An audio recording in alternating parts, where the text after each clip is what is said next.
Previously on the Bubba the Love Sponge Show. Let me ask you a question, Seth. How much politics have been talked on today's show? None. Hey, is Michelle there? No. Can you put me on the do not call list, please? It's not Michelle's number. Oh, it's not Michelle's number? Oh, I'm sorry, sir. To disturb you. What's your name? No, just put me on the do not call list. Are you in Iran? Are we bombing you right now? Gee, sir, thank you. Appreciate it. You're listening to the Bubba the Love Sponge Show. Broadcast rights for the Bubba the Love Sponge Show have been granted to this station by the Bubba Radio Network and is intended solely for the enjoyment of our listening audience. Any rebroadcast, retransmission, or other use of this production without the express written consent of the Bubba Radio Network is prohibited.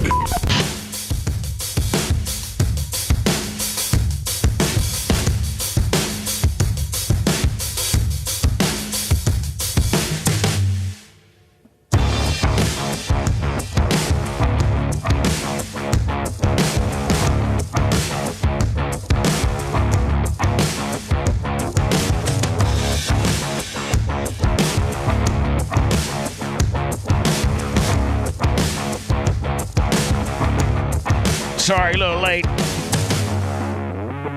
It's the Bubba the Love Sponge Show, Monday, March 9, 2026. I had a very eventful, uneventful weekend. Of course, the Tour of Destruction comes to the track this Saturday, which will require me to be up there on Friday to move material around and stuff like that. I don't know if the show is sold out or not. I think there are a limited number of tickets. You got to get those tickets through Tour of Destruction's Facebook page, not the track. But usually they sell out like on the Wednesday before the Saturday they're going to be at the track, and you literally it's really the only time at Ocala Speedway where if you don't have a ticket you can't get in. Like that's kind of refreshing. And because we don't even have to staff people to sell tickets, we just have to staff one person to make sure you have a ticket. And so it's pretty cool, and you automatically know how many people are coming, so you can par up your food and all that kind of stuff. So it's pretty good. It'll be a great weekend at Ocala Speedway with the Tour of Destruction, and that's where they do like the boat race and the figure eight bus race, and then they blow a car up, and then they'll take a limo and jump it through like 3 RVs, and then they'll do the chain race where 2 cars are hooked onto each other, and the guy up front has the gas and the guy up in the back has the brakes. That sounds fun. It's pretty funny. It really is. And then the jet car. Then they bring the jet car. Then they burn down a couple cars, and we have to have like a fire truck out there, and everything. So it's a great time by all. Friday night, I went and met Ronnie the limo driver.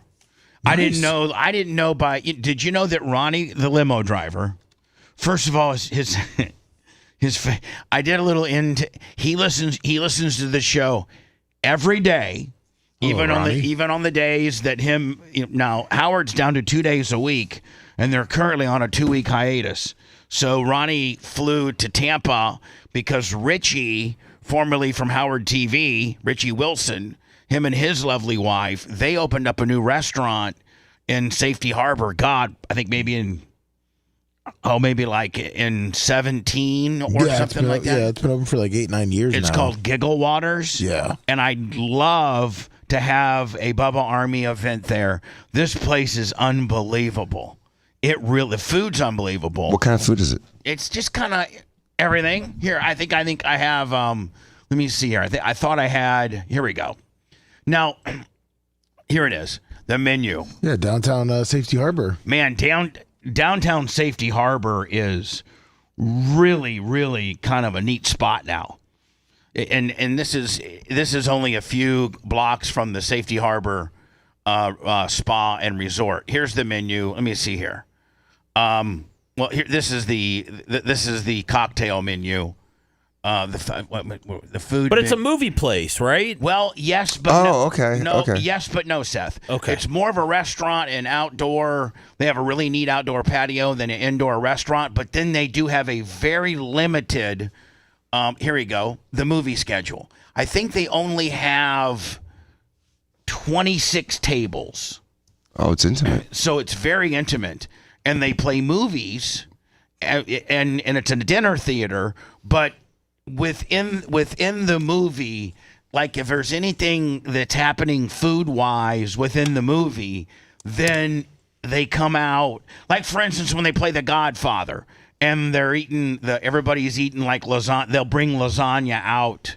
Or like at Fast Times at Ridgemont High, when Spicoli ordered a pizza in class, all of a sudden the side door opens and they bring 26 pizzas for everybody. Oh, that's interesting.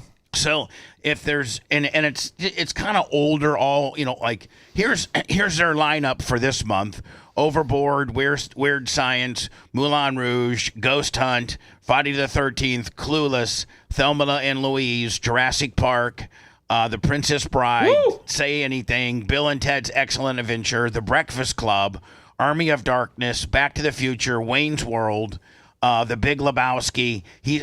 Richie said, man, that's one that always sells out quickly. The Muppets Take Manhattan. So and it's a the room might be just a little, probably 2 times the size of the studio. And each table has two seats, beside, like 2 movie chairs, not just like regular seats, 2 movie chairs. And then they put the food in the table in between you. And they're constantly, like, if you can see this, Jurassic Park's already sold out for March. Like, they're sold out. But this place is unbelievable. Had dinner with Ronnie. He brought some friends from New York that's traveling with him and Stephanie, Richie and his wife, who own Giggle Waters. I don't know if Seth, if you remember, did you ever deal with rent and roll or rent? Is it rent and roll or is it tires? Is it? It was rent and roll, yeah. Then I think they changed it to something express. But I know that they have Larry Sutton is the guy, and he started with one location in Tampa, and he started franchising, and I think he's got 300. Yeah, now it's Rent and Roll Tire Express. Yes, Rent and Roll Tire Express. Well, listen to this, Dan. So Larry Sutton is this dude who starts out with Rent and Roll, one location. Where if, guys could go rent your wheels, because wheels back in the day were $4,000. Oh, yeah, they were super expensive. Yeah. And a lot of people were changing them. Well, that and, the manufacturer usually wouldn't offer a really cool rim. Now the manufacturers are stepping up, and you don't necessarily have to change out that wheel because the manufacturers are stepping up with a better looking OEM wheel. Do you know why? Because of why? Because those smaller wheels were more fuel efficient. Oh, okay. So they'd get an extra mile or 2 a gallon for them. They get a cheap, lightweight. They put a forged 17 wheel on there instead of a 20. Right, because 20 rims are heavy, 20 tires are heavy. It's all heavier. They look better. They do look better. Larry Sutton built a empire on one rent and roll, and he franchised that out to 300. Then he opened up a franchising business where he just doesn't franchise rent and rolls, but he franchises restaurants, and he's a franchising business. And Richie and his wife just signed up with Larry, and they're going to start franchising this Giggle Waters concept. Now it's been in Safety Harbor now for I think maybe 6-7 years, maybe 8. Yeah, and he's got a food truck. And it's just super. Oh, here, Seth. Here's kind of a little picture of the theater and how the seats are configured. I know. Drew used to go all the time. He would talk about it every weekend. He would? Oh, yeah. Oh, so anyway, Richie once, Richie, when I worked at Howard 101, Richie worked at Howard TV. Yeah, and his wife worked there too. Yeah. And so, Richie and I are friends. Me and Ronnie are friends. So Richie's like, hey, Bubba, I'd love for you, to first have you and your crew come out for a lunch or for whatever.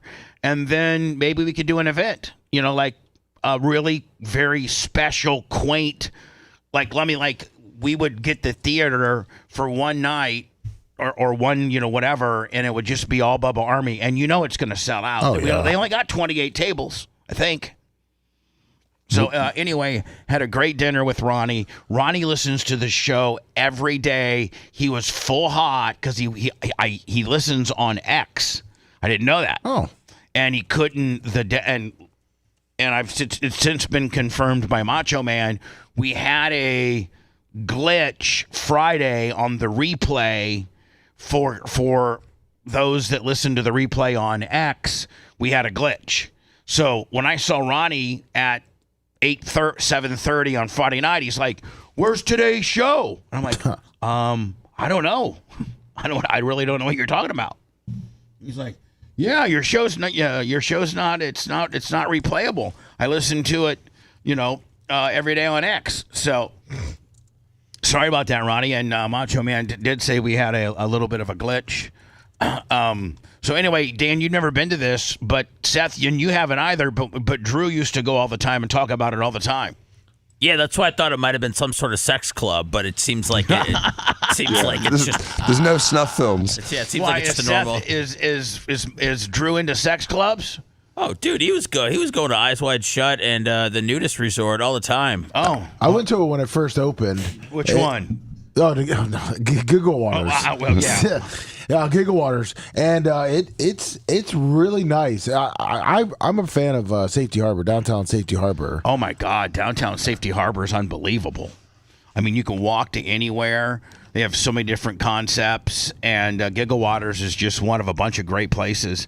It's all a golf cart community too, so people that live like within the Safety Harbor proper can drive your golf cart. There's not a lot of crime there either, is there? No, there's zero crime. Yeah. In fact, Richie was telling me that there's a lot. I think I don't know if Safety Harbor has its own little police department. It does. And so he says on Friday and Saturday when they're, on the weekends, the cops are on bikes or are on golf carts, and they're there to do nothing but one thing. Not mess with the locals and mess with the riffraff that might be coming in. So, like, if you're a local, Dan, and you're on a golf cart and maybe you've drank a little too much, they'll help you get home. They're not there to bust you. They'll help you get home. Or if you're a person that's affluent and you need... But if you're like some, 19, 20-year-old punks that are rolling through there with a Malibu, I mean, the same people that ruined Ybor, ruined the Sundial, and ruined everything that's good about Tampa Bay every time something cool shows up or opens. Yep. That group of people? Yeah. Good. They're there. God bless the Safety Harbor Police Department. Safety Harbor. God bless them. Richie actually told me they literally profile young ghetto ass, like people that might troublemakers that probably wouldn't be walking into Giggle Waters and spending $80, but will be running up and down Main Street, with the bass kicking and causing problems, or on their bikes doing wheelies and just being, mischief. They get pulled over well, you don't see any of them. Mischief. You don't see wheelies and mischief. That's right. Wheelies and mischief go together, Seth. Anyone that knows how to pop a wheelie knows how to shoplift. Absolutely. Absolutely. Break a mailbox. It all goes together. Anyway, Giggle Waters and Safety Harbor, what a great place. I'm going to get with Richie and plan something for us to do as a show, and then later on, let me maybe pick out a movie, and we have a Bubba Army movie night. Oh, you don't want to have the documentary playing in the background? Oh, we could do that. I didn't even know about that. I didn't even think about that. We got to watch it again? What's that? Yeah, we got to watch it again. Right to hear. Lovey's broken over there. What are you thinking, Lovey? Big Lebowski? There's got to be some new footage or something. Yeah. The new re-edit. Yeah. I've been getting all these Ric Flair feeds, and I know Ric Flair hates me. He genuinely hates me. I've been told by really good sources that Ric Flair thinks I killed Hogan. Yeah, he did. Because of the information of me having the information, of me having the correct information and having a doctor determine, various things when Hogan was deteriorating, and the information we were getting that just I don't know where Rick how he can how his mind thinks, I should say. But well, that's the same kind of logic Bubba is saying Seth killed Jesus. I mean, it's stupid. It's asinine. That's true. I do get blamed a lot for that. I'm sure you do. Yeah. I'm sure you do. It's not fair. Seth never even knew Jesus. No, okay? he had nothing to do with it, Right. dude. I heard great things. I've heard no bad things about Jesus. Right. So anyway, just because I was reporting the information on Hogan, supposedly Flair thinks that I You did it, pillow over the face, Smother City. Yeah. So, but I have seen various things from Ric Flair lately, and I will say this: I'm no hate, but it looks like, and I think Ric Flair's over 80. He just turned 77 the other day. Just turned 77. He's living his best life. Oh yeah, I mean, day over 90. and I think he's literally living his best life. And I found a couple excerpts from my Facebook feed of Flair. For some reason, I get an algorithm. I don't know that I'm following him, but I found two things I'd like to share with you. And I'd also like to tell Rick, if anybody knows Rick, Rick, I had nothing to do with Hogan's death. I was only the first person to report it. I was the only person that had the accurate information. I'm the only person that has speculated that there's some. I think there's a bad guy in the woodpile. I think they're trying to cover some stuff up. But does that make me a bad guy? Does that make me the guy that it went and got him street? I mean, by Ric Flair's very own account, didn't Ric Flair say street? And then of course, Lummy, he had to back it. He had to back down and reverse course. But he was on a podcast and he said street drugs are what killed Hogan. Yes. Are you trying to square up with Rick? No. You're trying to, because I feel like you'd have a better chance of making events with Hogan than Ric Flair. No, I mean, he seems like a wild. He seems like a super wild card. I think honest to God that if I saw him, and even if I approached him nicely, or even if he just saw me like a bullion, they put you in a figure four, that he would snap. Yeah, like I think that would so. be that Really? would be. Yeah, I think literally, Dan. If I was sitting at a table at Bouillon and Flair, he's always at the end of the bar there, and he glanced over and saw me. That and even if I didn't approach him, I was just having dinner on my own. I think that would trigger him, and he would come over and try to fight me. I really do. And so I don't know where he gets in his little mind when he's the one that said that Hogan died of street drugs. We speculated that Hogan potentially may have died of an opiate overdose. Is Brooke close to the Rickster? No, not at all. So anyway, he's a dinosaur, dude, and his brain's about the size of a dinosaur's right now. And I wouldn't really worry about him. He's, I'm not worried you about want to him. say he's living his best life, but do you really want to be that guy that's stuck at the corner of a bar in your poopy pants, just being creepy around girls? Well, That's your retirement. At 77, if I'm living like this, It's me, the nature boy, and Post Malone.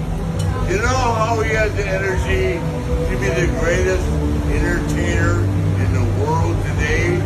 It's woo, woo energy. God bless you, my brother. Oh, God. May I see you for years to come.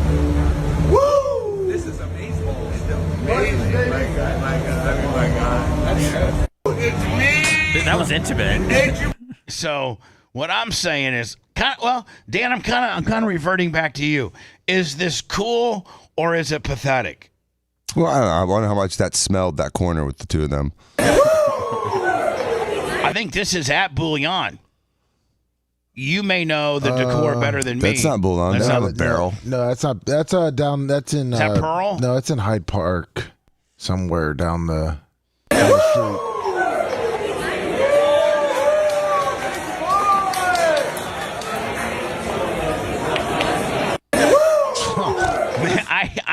I don't know, man. If he's doing good, man. Remember he almost died 6 times. Yeah. And this is he's really. Remember Seth's the last bit of footage of somebody said he couldn't plank for 4 minutes in the middle of a restaurant, so he went down there in the middle of a restaurant and planked for 4 minutes. Remember that one? Yeah, I mean he's still making a name for himself around town.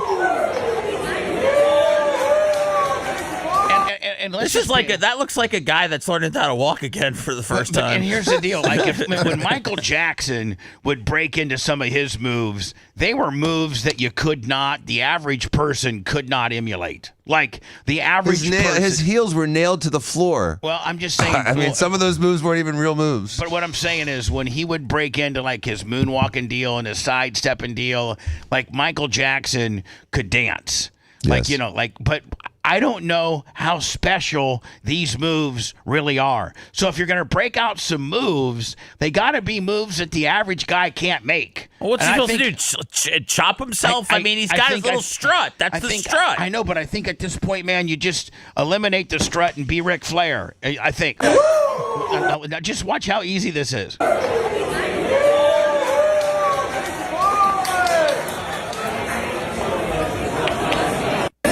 You know what? As long as there's one person there with the camera or one person watching, I think that's all he wants. Well, then at the end of the day, how viral does it go? Probably pretty damn viral. I don't see the statistics on this necessarily, but I'm sure. Oh, I guess we could probably. Well, it's got 1.5 million views, so it looks like he's definitely making some cash. Not only that, but he's got 3 million followers on his Facebook, so he's probably doing. Pretty damn good. You know what I'm saying? Oh, yeah. I mean, if you got 3 million followers, I don't want to play any of this, Lemmy, because we'll get a strike. So WWE will strike us like you wouldn't believe. So Bubba Army, listen, John Griffo, the boss man up in Fort Walton Beach / Panama City. He's coming down for the Tampa Yankees. I'm sorry, the New York Yankees versus the Baltimore Orioles event. Nice. I gave him some hotels that were located around here so he can spend the night.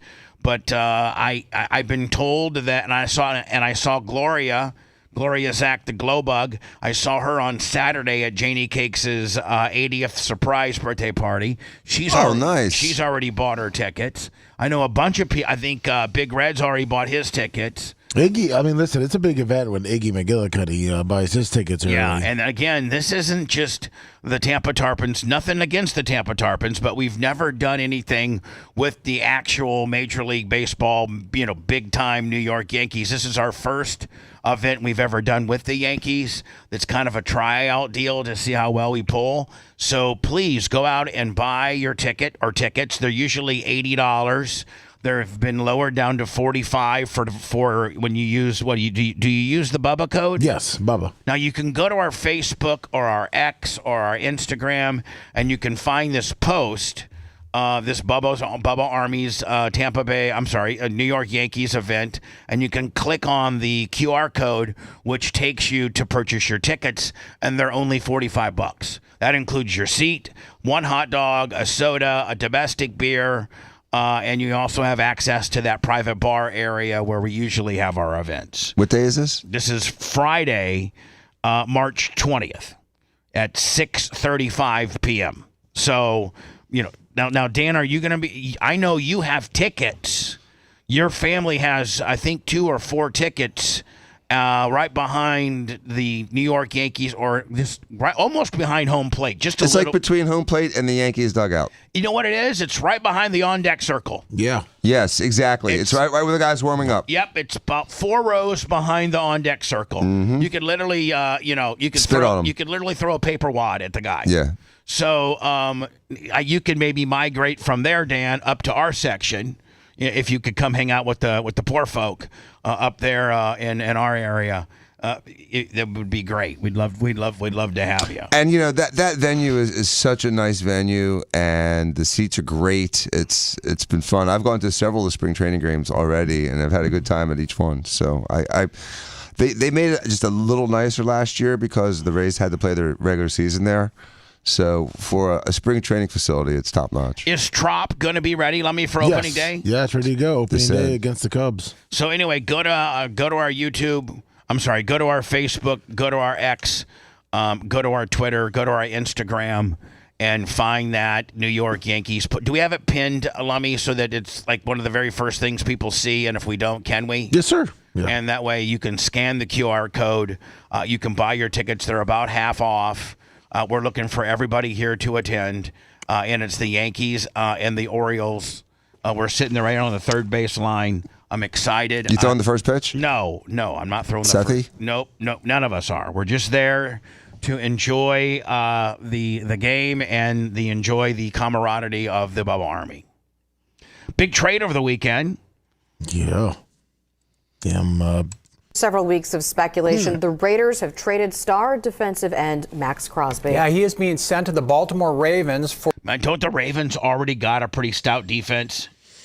I don't know what they have, man. They had such a lackluster year because of injuries. I'm not really sure, but they're definitely maximizing that Lamar Jackson window. I think it's the first time in the Ravens' history they've ever given up a first rounder for any player ever. Yes, they're not usually in that game.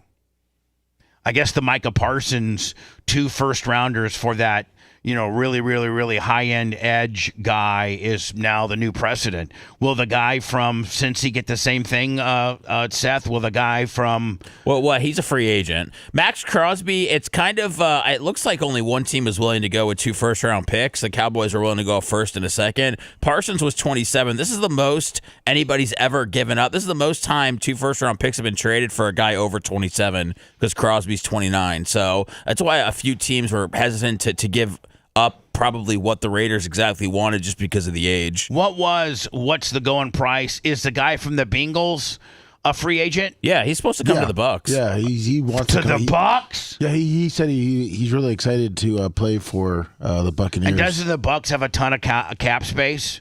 I mean, are they cap? They can if they want to. Yeah, they're not hurting. They're not hurting. Don't they have to dump Evans? They don't have to dump Evans. But they get all that cap space to do, don't they? Well, no, I mean, Evans, it's up to Evans if he wants to come back. I heard Evans was going to, where did I see Evans was going to? I forgot where I saw where he was potentially going to. But I think they pretty much have locked in that he's not coming back to the Bucs, right? Yeah, well, he's going out and exploring. Don't they have other areas of need? I understand that what the guy has meant to the team, but I feel like they're struggling in a lot of other areas. Yeah, a slow guy that catches meaningless passes late in the game. Well, not only that, but I mean, isn't Evans got a high number too? Isn't he? Isn't he 18 million, Lummy? No, realistically, 13, 14 million. But is that 13, 14 of instant cap savings? Yeah, because you're going to have to pay the kid from Bengals. What is he, a $30 million guy? Probably. For defensive end, yeah. 25, for 30. 2 first-round picks, the 14th overall selection next month for that draft. And Seth, that's a lot. That's a nice pick. 14th is a nice pick. Oh, the Raiders did well. It's a trade that should work out well for everybody. And the Ravens' first-round pick in 2027.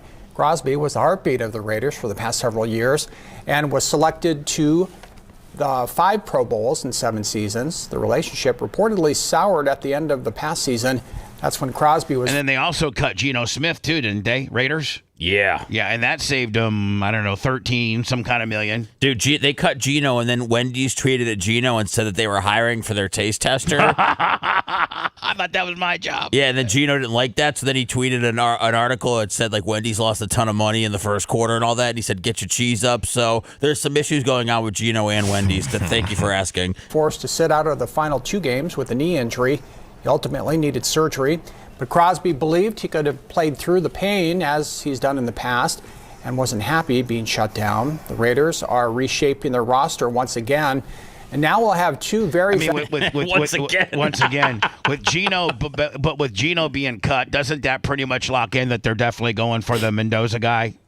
I mean, it's locked in. Valuable picks to help in doing that, but they will lose one of their leaders and a fan favorite in the process.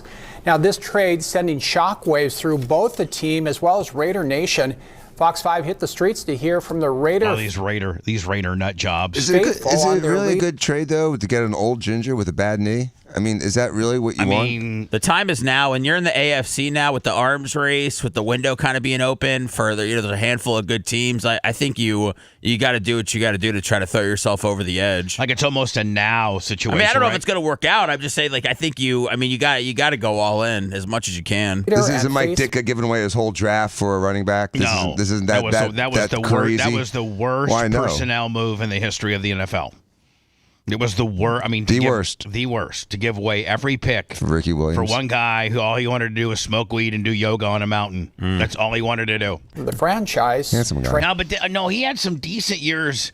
Later he did great with the Dolphins when he finally got his act together and be like, you know what, I need to make a living. Yeah, I need to make some money in my life. Then he went on and wasn't he a beast in Miami for a few years? Yeah, he was. I mean, but he was kind of a bust.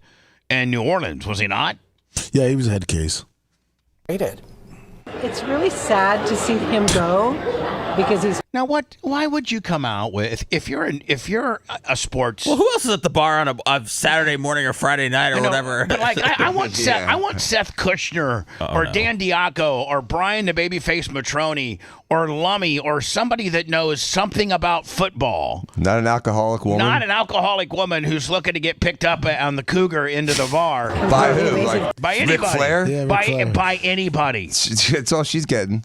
player, but I think they need the pieces to make the team more complete. She's right. So yeah. So I'm You're I'm right. for it. Seth, you She know nailed what? it. Seth, I apologize to this old bag because she had the right info and the fact that this is a commodity that we can pick up a lot of good pieces to put the team back together. So look at me. I'm just a fat know-it-all radio guy, and I judged her, and this poor little thing got it right. Hey, so I apologize. There's a video going around of Max Crosby, and it's with Shabuzi, and he's celebrating being 6 years sober, and also I believe the trade, and a lot of people are giving him hell because he's clearly smoking weed in the video, but they're saying how could you be sober if you're still getting high? But the guy I don't think weed counts against being sober. I'm just saying, like he's been 6 years sober from alcohol and all that stuff, and it was ruining his life, and it.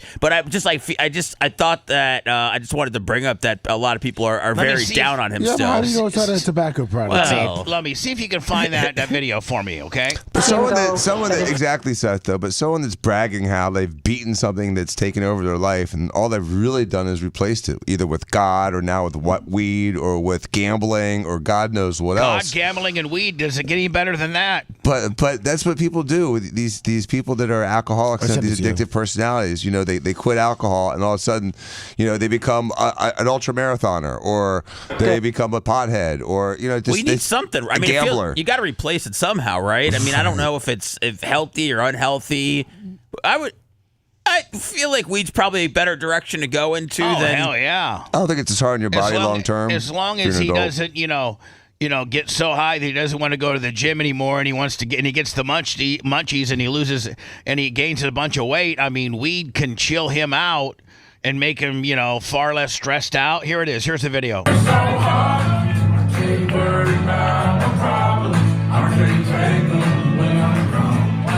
I have no problem with this.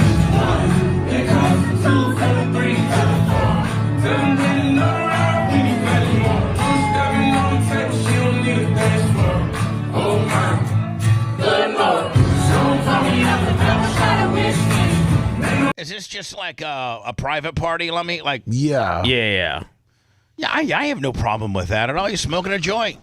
Who cares? In the middle of this trade, you don't have a problem with that? No. I don't know if I'd do 2 first rounders for an old ginger with a bad knee smoking pot with a bunch of 7s. I mean 6s. I don't think it's a good look. And Bubba, you know damn well that 10 years ago that guy would be blackballed for that. Well, it's not 10. Unfortunately, it's not 10 years ago because I was rolling. Let me see, 10 years ago. They loosened up on doing 2. Yeah, well, I was just starting to lose it all 10 years ago. Yeah, 11 years ago. Yeah. They loosened up on the weed. The NFL did. I They think sure did. because they God. they used to suspend you for 4 games for. I don't think they even test, do they? No, they test. Yeah. I think you just know. I think you know when they test. They're like, hey, Kushner, we'll test you in 36 days. Right. If you want 24/7 on-demand Bubba and the crew, go to BubbaArmyHQ.com. Right now. The Bubba the Love Sponge Show will be back after this.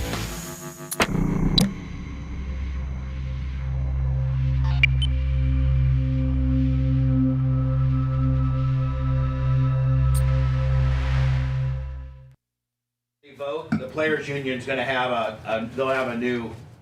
Like the NBA? Yeah, like the NBA. Josh Gordon's kicking himself in his ass that he wasn't. Well, there used to be that once you got stuck once you got caught on pot, they couldn't start fucking with you until you had a negative test. So once the guys got caught smoking, they keep smoking because they'd never get cleared. Because once you got cleared, then you were on alarm. You were on alert for not testing positive again.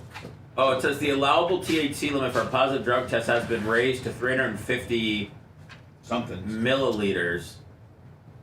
That means You can smoke pot 2 weeks ago and not get in trouble. Yeah, players will no longer face suspensions for positive tests. Instead, the focus has been shifting to responsible use without compromising health or performance.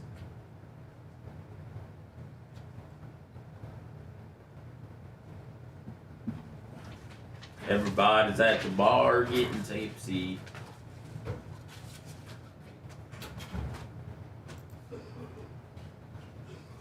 Shaboozy.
You all right back here? Yeah, I just got stuck on the edge of the on the floor stuff.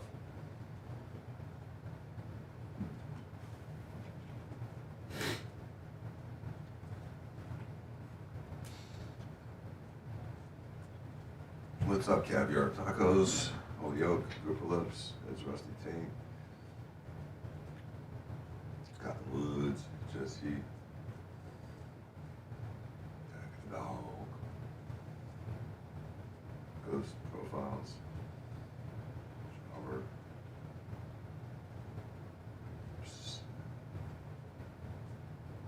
Bubba. Insert.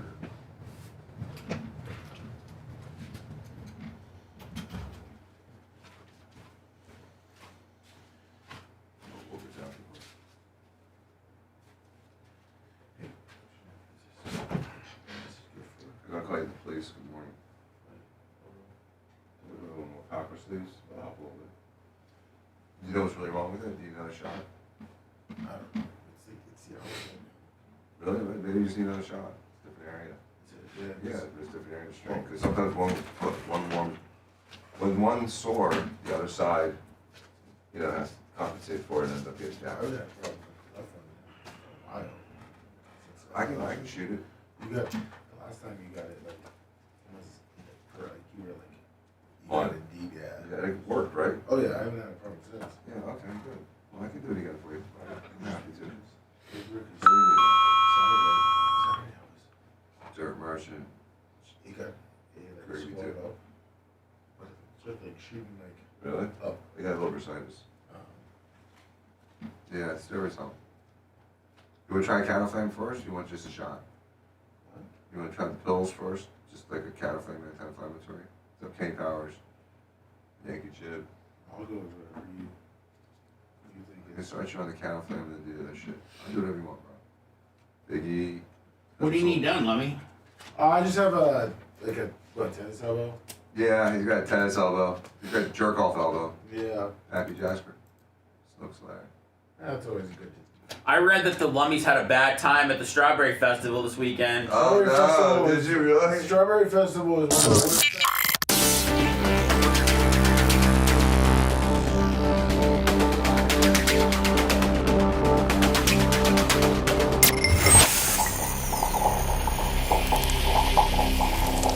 If you like the outdoors like we do, and if you have stackable toolboxes on your truck, job site, or on your utility vehicle, then you're going to need FUJ Outdoors LLC. FUJOutdoors.com offers you an array of covers for your stackable toolboxes to stop the elements from getting inside or breaking down one of your highest expenses of your company, and that, my friends, is your tools. You don't want a wet, muddy tool. It's like sand in your shorts at the beach, so cover them up. FUJOutdoors.com. Enter promo code BUBBA20 at checkout for 20% off your order. FUJOutdoors.com. Following presentation has been closed captioned. Great visual. I'll make sure of that. Welcome to the revolution. It's a remarkable achievement. His perception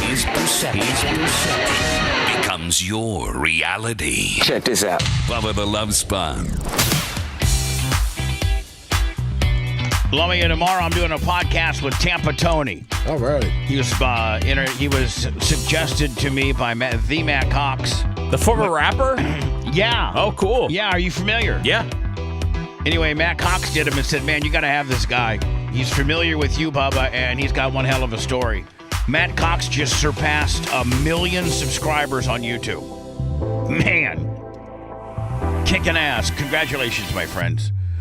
Speaking of which, kicking ass. The Seth Kushner went and purchased a Volkswagen. Even before we got our... I wish Seth would have known we were getting a Volkswagen endorsement, but he didn't. But he knew what a quality vehicle Volkswagens are, and he got one. You too can get one as low as 0% APR on all new VWs, and I'm talking about Volkswagen of Wesley Chapel, as low as 1.9 APR on certified pre-owned, 200 new Volkswagens in stock, 200 used vehicles in stock. Looking for a specific car, regardless of the brand, they'll find it for you at no extra cost. Go see Rolo. Tell them if they don't have what you're looking for, like let's say you're looking for a used BMW of some type, tell Rolo. He'll scan the auctions and all the other places, and he'll find that car. He delivers anywhere in the United States. And if you mention Bubba Army at Volkswagen of Wesley Chapel, you get an extra $1,000 off, regardless. Really? Regardless of whatever deal they got going on. Like Volkswagen could have a corporate deal, or even the store could. What is going on? What is that? Nobody knows. All of a sudden, everybody just quiet. I don't snitch. Lummy, what was that sound? I heard it. I heard it too. It sounded like someone's like opening up like a Pez dispenser or something like that. Candy. Well, which one was it? It wasn't me. I wasn't moving. Whoever it is needs. We're not moving. You know what? We're not moving any further until whoever did it steps up and said they did it. Oh wow! I didn't see Lummy move, and I didn't move. I don't know. Did Mach do something and his mic was open by accident? I don't know. Did you open up something? No. Yeah, I started hearing something in the background. I hit my mic because I thought my chair was rubbing against the wall, but it wasn't. It was probably Dan. Does Dan have a brand new, freshly opened? Nope. No. That wasn't me, dude. I'd admit it if I did it. I'd be sorry.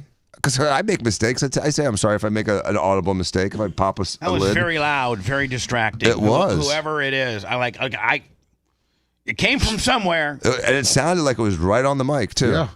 I didn't see Seth moving when it happened. I didn't see anybody move either. Moving right along to my endorsement. Please, whoever did it, please be mindful of the audio chain. What happens when you review the footage and you find out who did it? I don't care. Okay. I don't care. I really don't care. just be. I'm asked. The new Bubba says, whoever did it, could you please be mindful of making very loud, obnoxious sounds of opening up a carbonated can when I'm in the middle of giving a brand new client and my good friend Rollo, who's the general manager of Volkswagen Wesley Chapel, giving him an endorsement that he has paid dearly for. And Lummy, we are now starting to get these advertisers that are believing in us, like, Skag, Big Gus, Get a Box, Bucked Up, Morgan Exteriors, Toyo. We just got, I'm probably missing a few, that believe in us and are writing us checks and advertising with us. We're starting to get that because of our numbers are growing. We're in the process. I will tell you this: within 40 days. What was that? That was me just moving my chair. Jesus Christ! I just moved my chair. I'm sorry. I didn't do anything. I hadn't moved. I hadn't moved a muscle. It definitely wasn't me. God, Lummy. I didn't know moving my chair was that loud. I don't know. I did hear a sound, but I don't know what it was. How can I sit over here and not make a sound for 4 hours, and you guys just over there just clinking around? Well, that's why we don't take Lummy hunting. Like we're working at an oil change spot. Please be more careful. Well, in their defense, the half the floor is missing, so their chair's rolling on and off that rubber. Oh, that could be doing it. Because there's a ledge. There's like a ledge. It's Macho Man. Yeah. Oh boy. Point well taken, and you are correct. So I need to be more lenient in some of the sounds that could potentially come through the microphones because we did, and that was that was not me. That was me. Was that were you doing that as a rib? I mean, was that a rib? Were you testing out the new floor tech? Seth, what was your mindset when you took your thermos and just dropped it like a monkey on the floor? I'm just asking for a friend. It was if you wanted to hear some noise, I really wanted to make some noise. Oh, so since I opened up the noise parameter, you're like, this is my time to get the thermos gimmick in? Well, I mean, once Macho Man brought up that the floors are torn up and that we can let it eat, I figured turn it into a whole gimmick in itself. Really can't get in trouble for really anything. It'll be a Greek restaurant. Start slamming plates on the floor. Anyway, let me just tell you. Let me just tell you. Go to Volkswagen of Wesley Chapel, our newest client. They got deals like the newest 2026 Jetta 1.5 TS for $189 a month for 36 months. They got and whatever deal they got corporately or even just within their little Volkswagen of Wesley Chapel world, you get $1,000 off any deal. Go cut your best deal. Then, I mean, I'm not trying to screw them over or nothing, but go cut your best deal and then say, oh yeah, guess what? I'm Bubba Army. That guy is going to have to work that whole deal back up, Lummy, and give you a G-ball off. That's right. Anyway, you can go to www.vwofwc, which is Wesley Chapel. Wesley Chapel, Volkswagen, great people, new advertisers, and Lummy within the net. I have a 2 p.m. meeting. I have a 2 p.m. Zoom call today with a group of men, 3 men, that I'm signing the deal today for us. We just picked up a 50,000 watt FM station. All right. In Florida. Sweet. That's awesome. So, and I also got another one that's looking at us that I thought was a done deal, but maybe it's not. I haven't heard back from the guy. And then there's I have 2 other possibilities that we're looking at. So, as we continue to grow, our numbers continue to digitally expand. We get great things like Rollo stepping up, Lummy, and doing a monthly gimmick with us to promote Volkswagen of Wesley Chapel. Thank you. So thank you very much. I don't know who this could be. People's Car. Hello. Hey, Bubba. Congrats on your new affiliates and sponsors. I finally got kicked out of the nursing home. So what does that mean? That means that it will... Dr. Dan, have you heard of patient dumping before? Mm-hmm. Well, hold on. What they did to me. Let me ask Dan. What does that mean? It can mean a number of things, but usually means getting the stale patients that aren't doing anything, not getting better, not getting worse, or just sitting there, just festering. You put them in some kind of different. You put them in a different place. Do they have? You get rid of them. They're not doing anything good for you. But let me ask you a question, Dan. If you patient dump, like it looks like Joe may have what happened to Joe, do you have to have a facility for them to go to? You just can't, throw their bed out you just can't throw their belongings out into the street and say, "See you later." But I mean, you have to. It all depends. It all depends how acute they are. Joe, and how they're funded. What is your situation? So my situation was I angered the social worker when she first came there.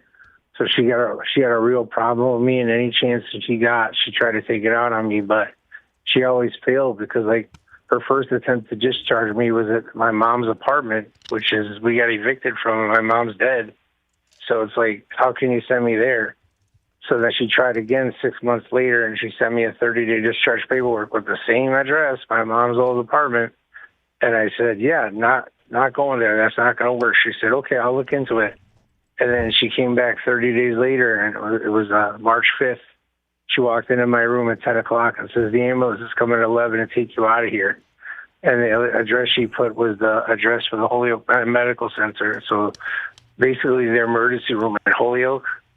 And I have a brilliant medical professional that says this is the worst case of patient dumping he's ever seen in his life. Because if I needed to go to the ER, wouldn't I go to the ER out in Boston? Why would I travel 2 hours to go to the ER? So where are you So this very moment that you're speaking with us, I should say, where are you right now? Right now I'm in the ER overflow in Holyoke. So you're in an emergency room overflow, which is I'm assuming is a hospital. Yeah. You're at a Holyoke, Massachusetts hospital in the ER overflow. Now, Dan, that doesn't sound very long term to me.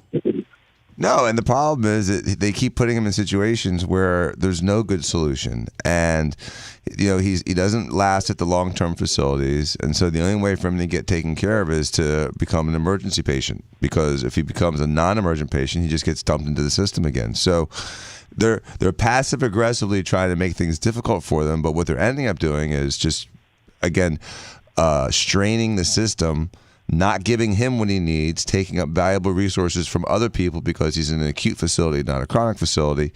And, it has to do with the system, has to do with the wallet biopsy, and it has to do with, his attitude towards his caregivers. It's threefold.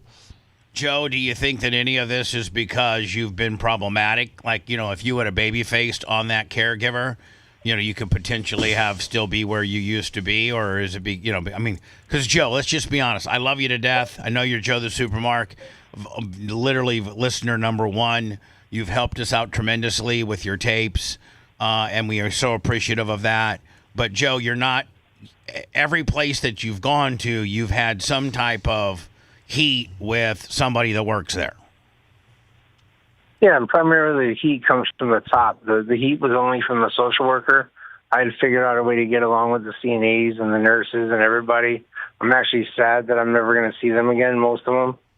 But getting on from that, I was about to live in my own place in 2 weeks. I was in Arlington, Mass. I know you guys are familiar with the Mass area, but the next city over is Cambridge. And I was going to have my own single bedroom apartment in Cambridge 2 weeks from the day that she ousted me, and she didn't care. Well, why can't you still? Why can't that still be in play? Because now I'm shipped up back out to Holyoke, 2 hours away, and the company that was working with me is from out there. But if you have your own place, are you capable of taking care of yourself? Well, I would have PCA care. I'd get about 40 hours a week of PCA care. Then I would get a day and night visiting nurse, help me with my medication and my diabetes stuff.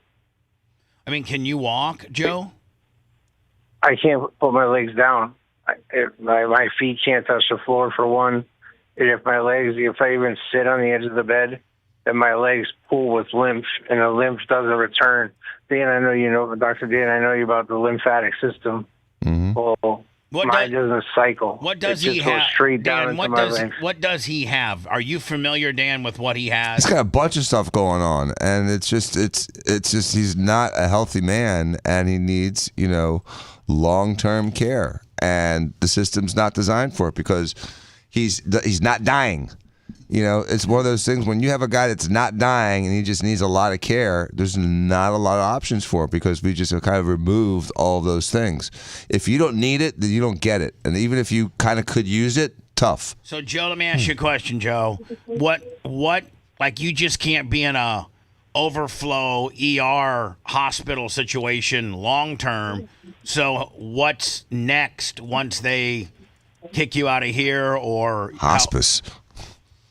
You're going to have to find me another facility to go to because Dan, is he a ward of the state at this point? I believe so. Are you? I don't know. Are you self-sufficient or is the state taking over all of your costs? I don't have any money, so okay. So yeah, he's a ward of the state. Covers. So Bob, he's a ward of the state, and so they have a guy that to them has got no value that they're dumping a ton of money on, and they don't care about. So they're going to just dump him into the cheapest, easiest thing that they can. Are they trying to kill him? Yeah, that's the best thing for them. The best thing for that state is for him to die. Otherwise, he's just sucking off the teat. And he's not contributing anything. And he's difficult. And he's gotten complaints from all the systems he's been involved in.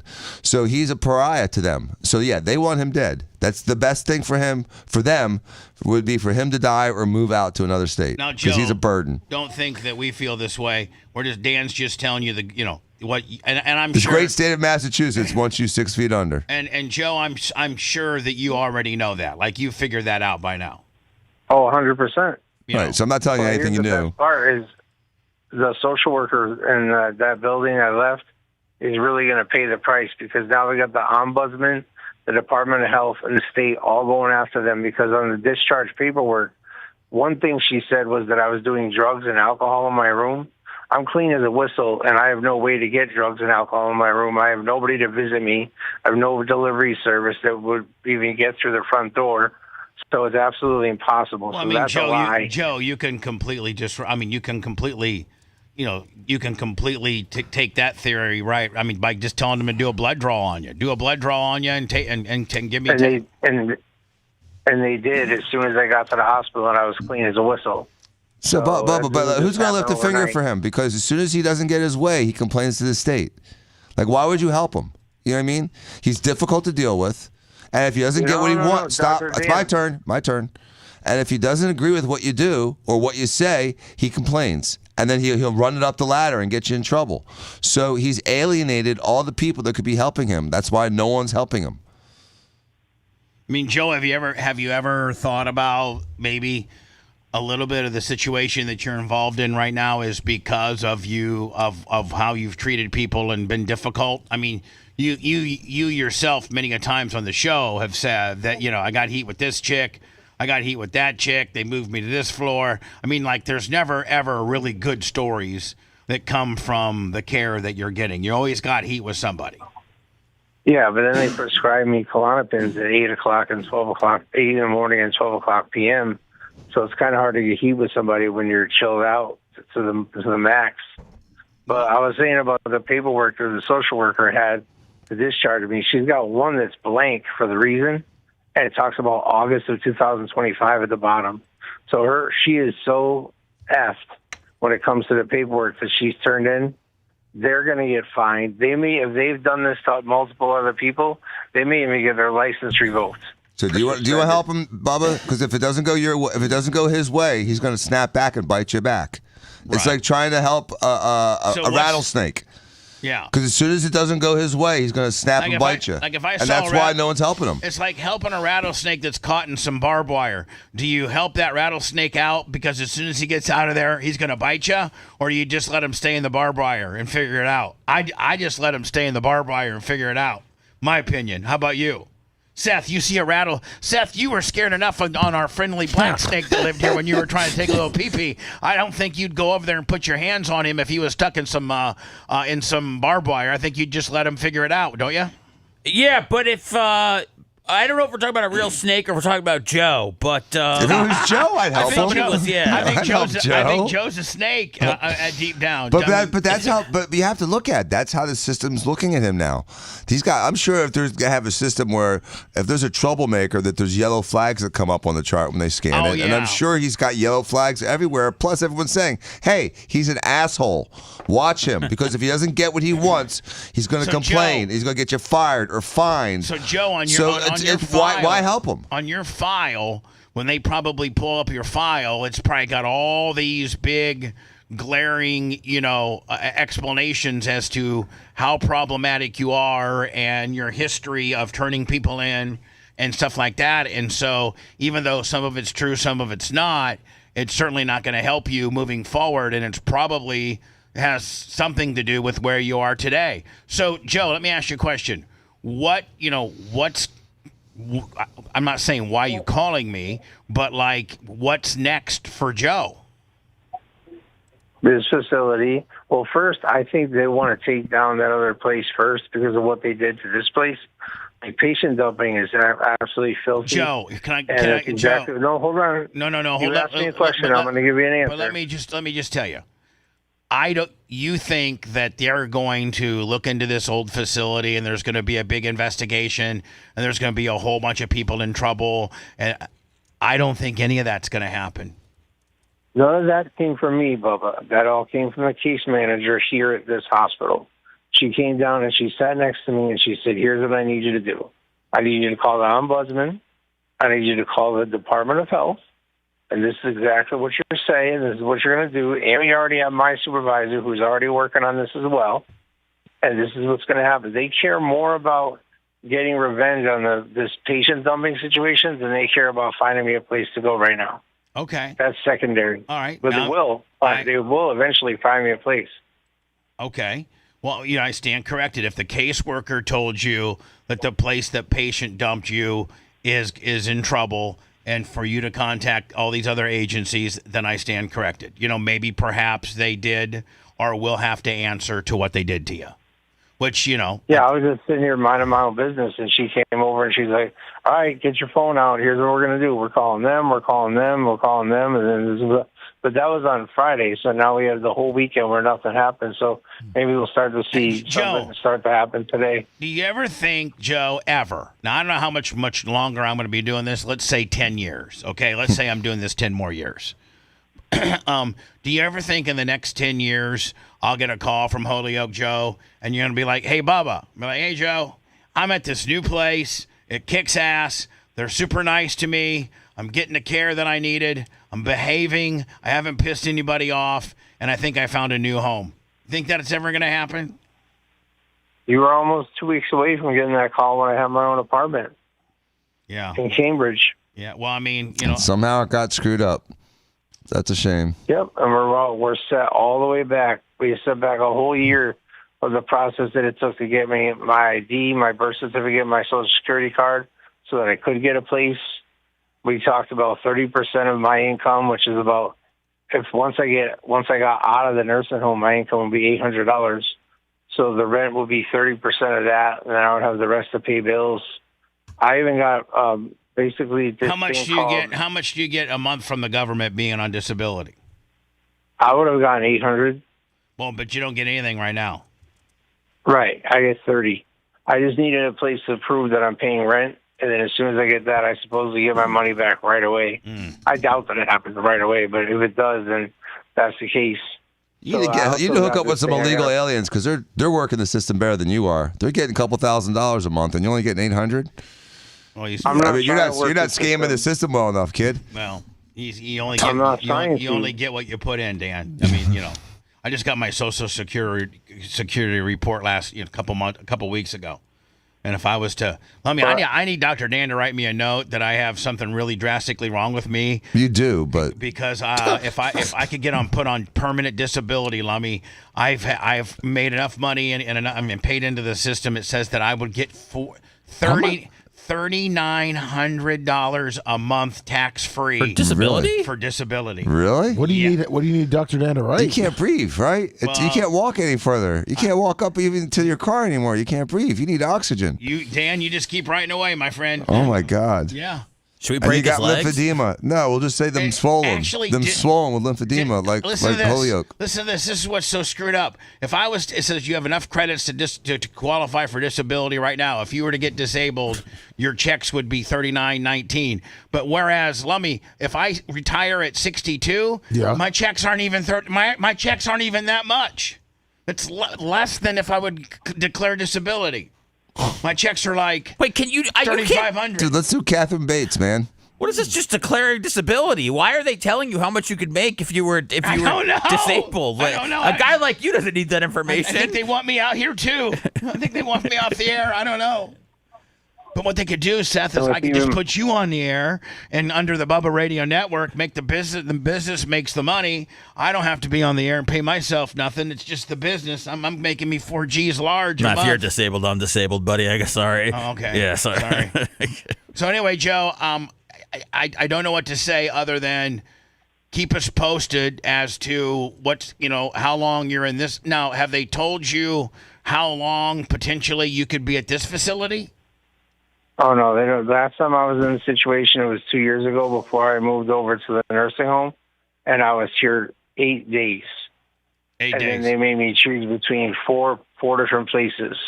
They were all in the Boston area because this area didn't have any beds, and that's how I ended up where I was at. And I was there for 2 years and 4 months. And on the discharge paperwork, she had 4 different kinds of discharge paperwork. The first one was drugs and alcohol. The second one was we can't meet his needs. The third one was blank, just completely blank. And the fourth one said something about when they had me sectioned in August of 25. That means where they take you against your will and they think you're dyslexic and bipolar. And they try to pin that on you so you go to the mental hospital. That's where I need to go. Of course, when I met with the doctor, they said, you're perfect. Like, there's nothing wrong with you at all. So just go back. Anyway, you're perfect, dude. Just get up and walk out of there. He says he can't put any pressure on a leg. You can't walk. He's perfect. Can't walk. Can you get in a wheelchair? A wheelchair out of there, Lark? No, because that involves putting my legs down. I cannot. As soon as I put my legs down, all that lymph starts pooling in my legs. I think triple in size, and they end up busting out with blood and pus, and it's just all you can do, Bubba, is the luge, where he's laying flat. All right, well, Joe, listen. Yeah. Joe, listen, we got to go. But keep, one, I'm sorry they moved you to a crappy holding. Basically, you're in a holding pattern. Do you think there's a cure, Dan, said somewhere around the world for what Joe has? Yeah, a pillow. Man, over the face. So Dan's not on record of saying that as a regular doctor. No, that's just Dan. Just that Dan, the guy. No. The less the pressure on the back of his neck. Yeah, use a pillow. Right. Elevate those legs. A pillow to elevate. I tried legs. it. A pillow to elevate the legs. Joe, I gotta go. I'm already late for a stop set, but keep us posted.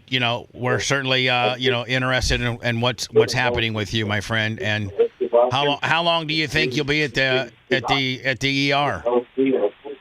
It'll be just probably under a week because I've already got a couple days invested here. All right, so you're gonna get a new facility, and what if you catch a break and the new facility's better than where you came from? Everybody says they're all the same, but as long as there's not a boatload of Haitians around one, then I'll be off. Joe, never let them tell you that they're all the same. Joe, here's what I suggest: because of your history and where we are now, I think your attitude has a lot to do with where you are now. Why don't you try to, the best that you can, absolutely babyface, like be the nicest guy, even if somebody's pissing you off, just be so nice, just such a baby face that the people like you. And don't rattle off the last 3 years of injustices that you've had to succumb to. Yeah. Like if you go there and just don't finally you guys are nice because the last place they did this and I had to report this and they did this and I did this and so if you don't come across as a troublemaker or a high need person, maybe it will work out better for you. And you don't, again, like Dan Threaten said, everybody. You don't say, well, listen, the last 3 facilities I've gotten in trouble with A, B, C, and D, and I got a claim on this bitch and a claim on this facility, and this facility's getting looked into for bed yippee-oing and all that kind of deal, and you're just Johnny Nice Guy, just Johnny Positive, and I'm here, glad to be here, glad I got such a great staff. This place seems wonderful. Have you? I mean, Joe, you've tried every other technique. I think that's the last one, don't you think? And I know you don't believe me, but that's exactly what I'm doing. I'm complimenting the food. I'm complimenting the care. I'm staying to myself. I'm being helpful where I can, as much as I can. And I've gone along with everybody I met so far since I've been here. So, all right, my friend. Well, listen. You know I'm a worker. All right. Yes, you are a worker. Usually a heel. So give us an update as to when you know what your next move is, okay? All right. Thank y'all for your time. See you later, Joe. Good luck. Lummy, I got to tell you, I cannot begin to tell you the amount of work and how hard this was, and she did it all by herself. We were at the strip mall studio on Saturday. Bob Cook, Big Red, Mitch, Nash, Teese, and they sent Teese because they're trying to get the flooring done, and they sent him. And I want to use this flooring because I like the flooring that we have in the studio here. And so Teese, all by herself, she pulled up all the flooring that you see that's been pulled up. She pulled it up by herself, loaded it in her truck, and brought it to the new facility. I mean, you know how hard a work that is? Yeah, those mats are heavy. They're heavy as hell. God, and they were glued? Were they glued? No, they weren't glued. They're puzzled together, heavy. But they're heavy okay. I thought they were hell. glued too. Teese, my Lord. God love her. Thank you so much, Teese. Thank you. You should give her a raise. Want to listen to the show on demand and on the go? Enlist today at BubbaArmyHQ.com. Sign up and start listening. The Bubba the Love Sponge Show will be back after this.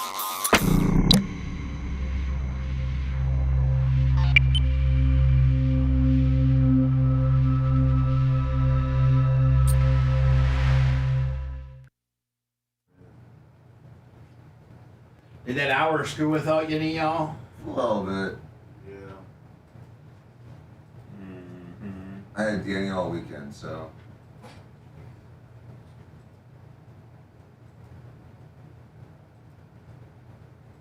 Ref Fred. It's been 66 months. Love that her. Jake, Carol Merchant. Carl, 32.95. So Steve. Lummy, that would be a Yankees and a Yeah. Rolo. Yep. Looks like Thank you. John Mulligan, Seattle.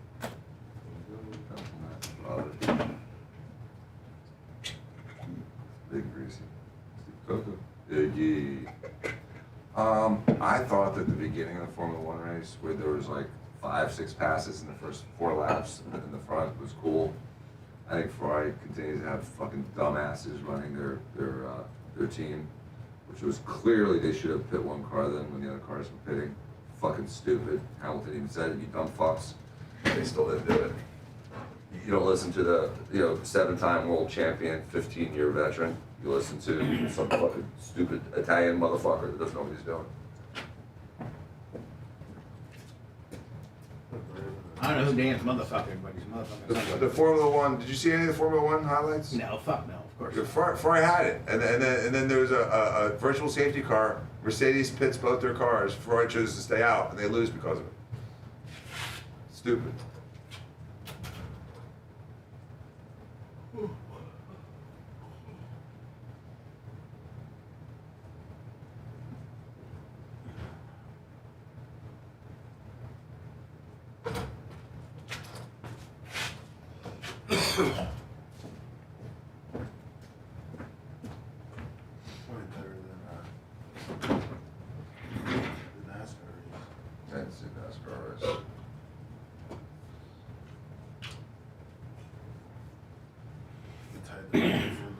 Caution. Oh, really? It was caution. Yeah. It's like Bubba said. He's talked about it before. They'll all just get in this fucking packet, or all go in the same, and then they all just there's no momentum. You get like 4 laps, and then it's cautious. It's boring. Yeah, torture. Well, in the Formula One, they changed the cars significantly. They changed the downforce, the ground effect. They changed the amount of electrical boost. There's no DRS now, but they do have active aero. They changed a bunch of shit. Oh, they don't have the spoilers that open up anymore? They do, but they don't do it the same way. There's one detection zone, and then for the entire lap, you get more energy. But anyone can open and close the front and the back spoilers. Both move now. The front spoiler moves too. So anybody can do it at will? Except for in a turn, yeah. On a straight, you can open it up. So it's not based on being how, you know. No, what they do based on that is they give you extra electrical energy. Like push to pass kind of shit. Man, this is getting too technical. It's super technical, but I tell you what, there's a lot more passing. it becomes more interesting. It made it more interesting to watch. Cadillac looked like shit, jerkism. And Ferrari's launch control looked like they have an extra 100 horsepower over everybody else. They took off at the start. Yinzer, Hilo pilot.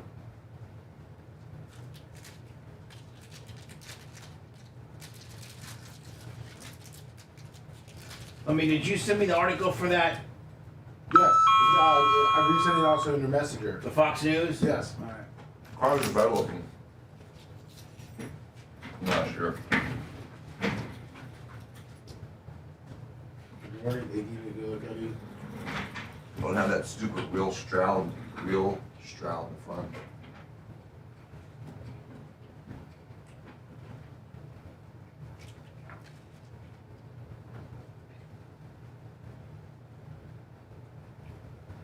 So he observes.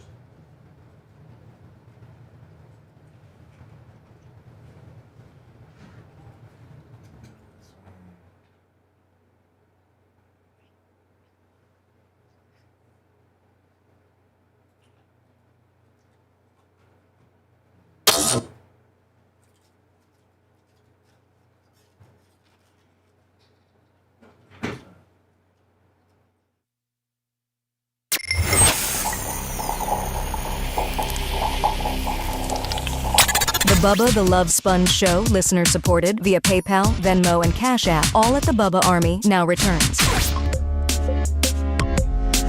The winner of the 2026 Arnold Classic, which is, I've been 1 year when I was a spokesperson for ProSource Supplements, is an annual event held in Columbus, Ohio, home of, I think, Ohio State University. And it's the ultimate in, I think it's the ultimate in bodybuilding. I don't know, maybe Mr. Olympiad or Mr. Universe. This is probably where Macho Man could probably come in and help us out here. Is the Arnold, or I think they call it the Arnold Classic, is it one of the big ones? I think Mr. Mr. Olympius, Mr. Universe. Like, how many bodybuilding competitions do they have? There's quite a few, but this is one of the major ones. This is one of the major. The Arnold might be the most prestigious. I don't know. It says it is the most prestigious international event, the Arnold Classic. Look at this dude. A lot of muscle. Nick Walker at the Arnold Classic. He's bigger than Arnold ever. I mean, Arnold was never this big, was he, Macho Man? I mean, well, this guy's shorter. He's shorter than me. He's 5'7". He's like 260 pounds. Jesus. Now, Dan, what happens to a guy like this? Like, I've seen old videos of Ronnie Coleman, and he at one time was how many times Macho did? Wasn't he like an 8-time Arnold winner? Or he's a legend. That's all we care about. He's a legend. But he can barely walk now. Yeah. Like so listen, in order to get this way, I think you would have to be retarded to know. I mean, like, this is not, from taking. He's got a great pharmacist. Let's leave it like that. Right. This is definitely not eating, 400 grams of protein and taking your Joe Weider, supplements. Well, he's doing that too, but you still got to put in the work. Yeah, he's still doing all that. I mean, you need the protein, you need the work, you also need the help. But he's I'm also sure his doing, testicles are the size of peas. Yeah, I'm sure that this guy's on every possible, DECA, Winstrol, testosterone growth, which is really good for your kidneys and your liver. But so Dan, what happens to a guy when he's done being, training as hard? I mean, this guy probably, Macho, what would you say, does two to 3 times a day at a couple, probably trains no less than 6 to 8 hours a day at the gym. I say his before picture too. Oh, you did? Yes. So Macho Man, what would a guy that's a professional bodybuilder that's been sponsored, and so his only job is to train. Well, this is him before. Yes, and Macho Man will verify that. Yeah, he started when he was very young. And he started with the pharmaceuticals very young, so he's very enhanced. And then this is progressed, and now you got this. Thanks for body shaming me on a Monday, Bubba. No, yeah, I'm not. No one's body shaming you, Mach. No one's body shaming you, because by the way, there's an extreme. It's a little too much here. Yeah, so I don't mind big muscles like this. But what happens, Dan? First of all, Mach, how much time does the guy have to? It's a full-time job. Yeah, he's in the gym. That's his job. Is the gym, eating right and making sure he takes care of everything he needs to, blood tests and all that's involved. There's a lot that goes on here behind the scenes people don't know about, and he keeps a lot of stuff secret. That's why they said this is his big reveal, because nobody even knew what he looked like because he was wearing pump covers all the time in the gym. Oh, so he's wearing oversized sweatshirts and just all that kind of deal, and would never really pose down in front of the mirror, so nobody really knew what he looked like. And they lean out the last couple of weeks. Well, yeah, that's the other thing. He doesn't walk around like this. This is right before this show. His body fat. This will be Mach, when they are on stage, aren't they practically dehydrated? They have taken so many diuretics to get to this to get this lean that this will be the best that immediately after this competition he'll start. They have everything dialed in to where his body fat is as low as it can be without him falling over. Yeah, without him literally not cramping up and having a brain aneurysm. But just much like Dan, when a guy's wrestling the NCAAs or he'll own or UFC fighting, when they have to cut weight. Let's say a guy has to weigh 225, he'll weigh 225 for weigh-ins, and that's it. He weighs 225 for 45 minutes. Yeah, he weighs 225 for 45 minutes, and he usually is going from the sauna to the weigh-ins, and he weighs 225 for 45 minutes. And it takes him, all that time. Weeks to get there. And he's there for moments. Now, Dan, what happens to a guy like this that's taken, everything but the kitchen sink? He works out, and all of a sudden he says, hey, I'm 40. I just want to stay in shape, but I have to get a real job, or I'm going to be a nutritionist, or I'm going to be, a big-time celebrity, former bodybuilder, own a gym, whatever he would potentially do. What happens can your liver and your kidneys recoup from what you've had? Because that, at the end of the day, for what he's doing in order to look this way, the supplements that he's taking, legal and or illegal, what is it doing to his organs? Well, a lot of the stuff that, when you put fertilizer down, it makes everything grow. And so his intestines have grown, his visceral fat's grown, all that stuff has grown. His entire body has hypertrophied. So when he gets off the steroids and doesn't work out as much, two things are going to happen. Number one, maybe, just maybe, if he's really, really, really lucky, his testicles may start working again, because they haven't done any work for years. So right now his testes are not working? They're atrophied. She's on. When's the last time? Mach, do you know a single guy on steroids for more than 3 or 4 years that has large testicles? No, they shrink because they're atrophied. Off cycle, they will come back with the right combination of pharmaceuticals. If he's really lucky, and depends how old he is. Not at 50. You didn't hear what he said. Yes. They'll come back with the right pharmaceuticals. So you got to pharmaceutical your balls to get them small in order to look this way. Then you got to pharmaceutical your balls to get them back to maybe normal ball-like figures. And they're never the same, Bubba. They never produce the same amount of testosterone. They've been shut down for so many years. It's like an arm in a cast for 2 years. He'll be on TRT after this for life, for sure. Yeah, he'll need testosterone forever. There's no way he's going to make his normal testosterone. And then Whether or not he gets the testosterone, whether or not he really cares or drinks, depends on, and that determines what he's going to look like over the next 5 years. So he'll shrink from some of the muscle hypertrophy. The question is, does he get fat or does he stay in shape? So he'll shrink, but will he be, fat? Or will he just be like Brad Culpepper? Admittedly, had assistance when he played football, and he was 275 and an animal. Now you see him walking around at 205 or 215. He's skinny, but he's still muscular. So he still looks good. Mike Allstott, he's thinner than he was when he played football. He still looks good. But hold on, Mike Allstott might be thinner than when he played fullback for the Bucs, but he looks better and actually looks more jacked up. Oh, he looks right. He looks like literally. He almost looks better. He looked a little. He looked footballish. Now he looks like he's just shredded and in shape. And so some of these guys can lose the excessive volume and still look shredded and in shape. I don't think Mike Allstott gets near the credit of how good of a running back fullback he really was. I think that Gruden kind of hurt him a little bit. Yeah, I don't think he gets near the credit because he was an absolute beast. He was the first. He was one of They started phasing out fullbacks.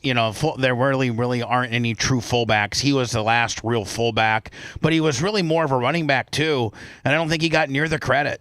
So this guy at 5'7", off season is 300 plus pounds. This guy? Yes, and then he cuts down to 270. I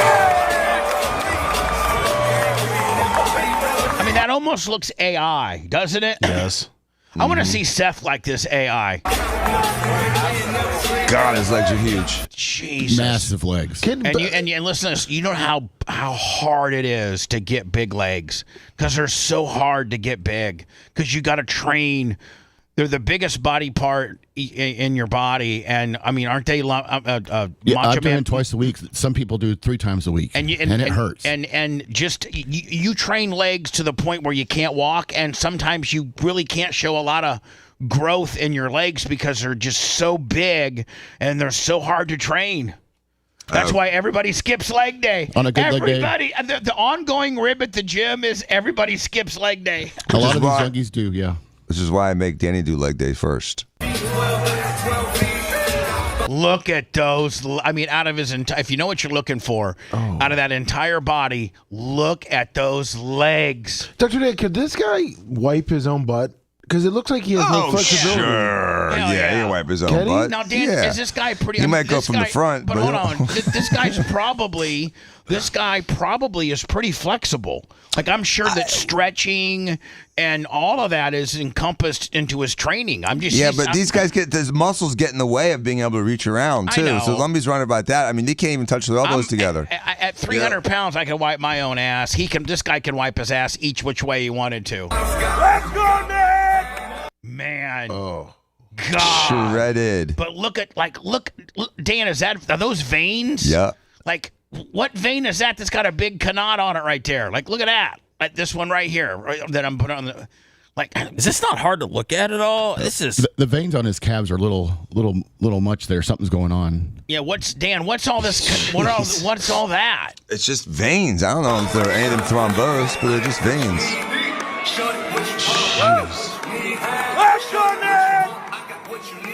Oh my God, dude! Holy smokes! That may be that's one of the craziest thighs I've ever seen. Look at that! He looks like a horse. You see the midsection? That's the HGH that makes your midsection grow, your organs grow. That's the visceral hypertrophy I'm talking about, just like he's alluding to, the HGH. So all this, everything inside his tummy's muscular, but so is his colon. So everything is getting bigger inside too, which is why he's barrel. Is his colon going through a routine too? Yep. His colon's testicles are shrinking. Man. There it is, baby. Jesus. My Lord almighty. And God bless him, dude. When it comes to this, he's definitely gotten to the extreme. Look at that ass. It's a lot of work. It's a lot of hard work. You could shoot God that bless ass him. with a gun and the bullet would ricochet off. What percentage body fat does he have? Here it's probably 3%. I'm gonna say 3.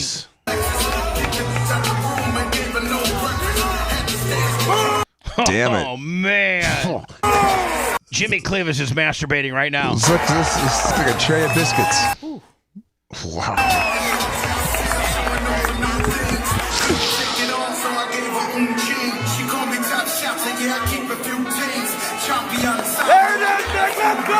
There it is, buddy. That guy's a real mark for this guy.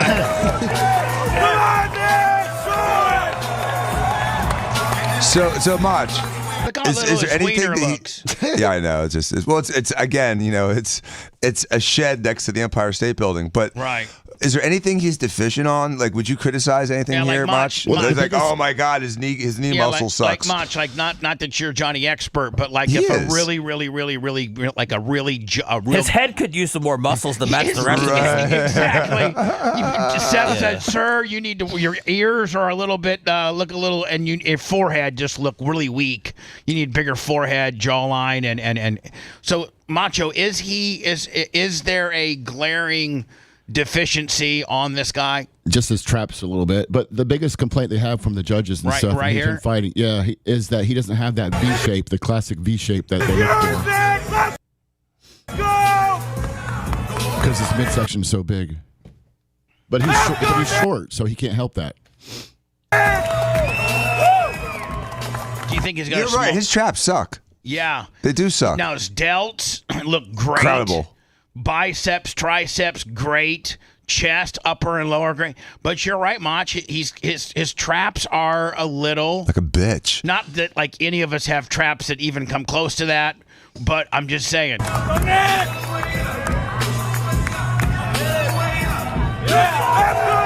That's just crazy, though. That's effing awesome. Oh, this guy didn't even win?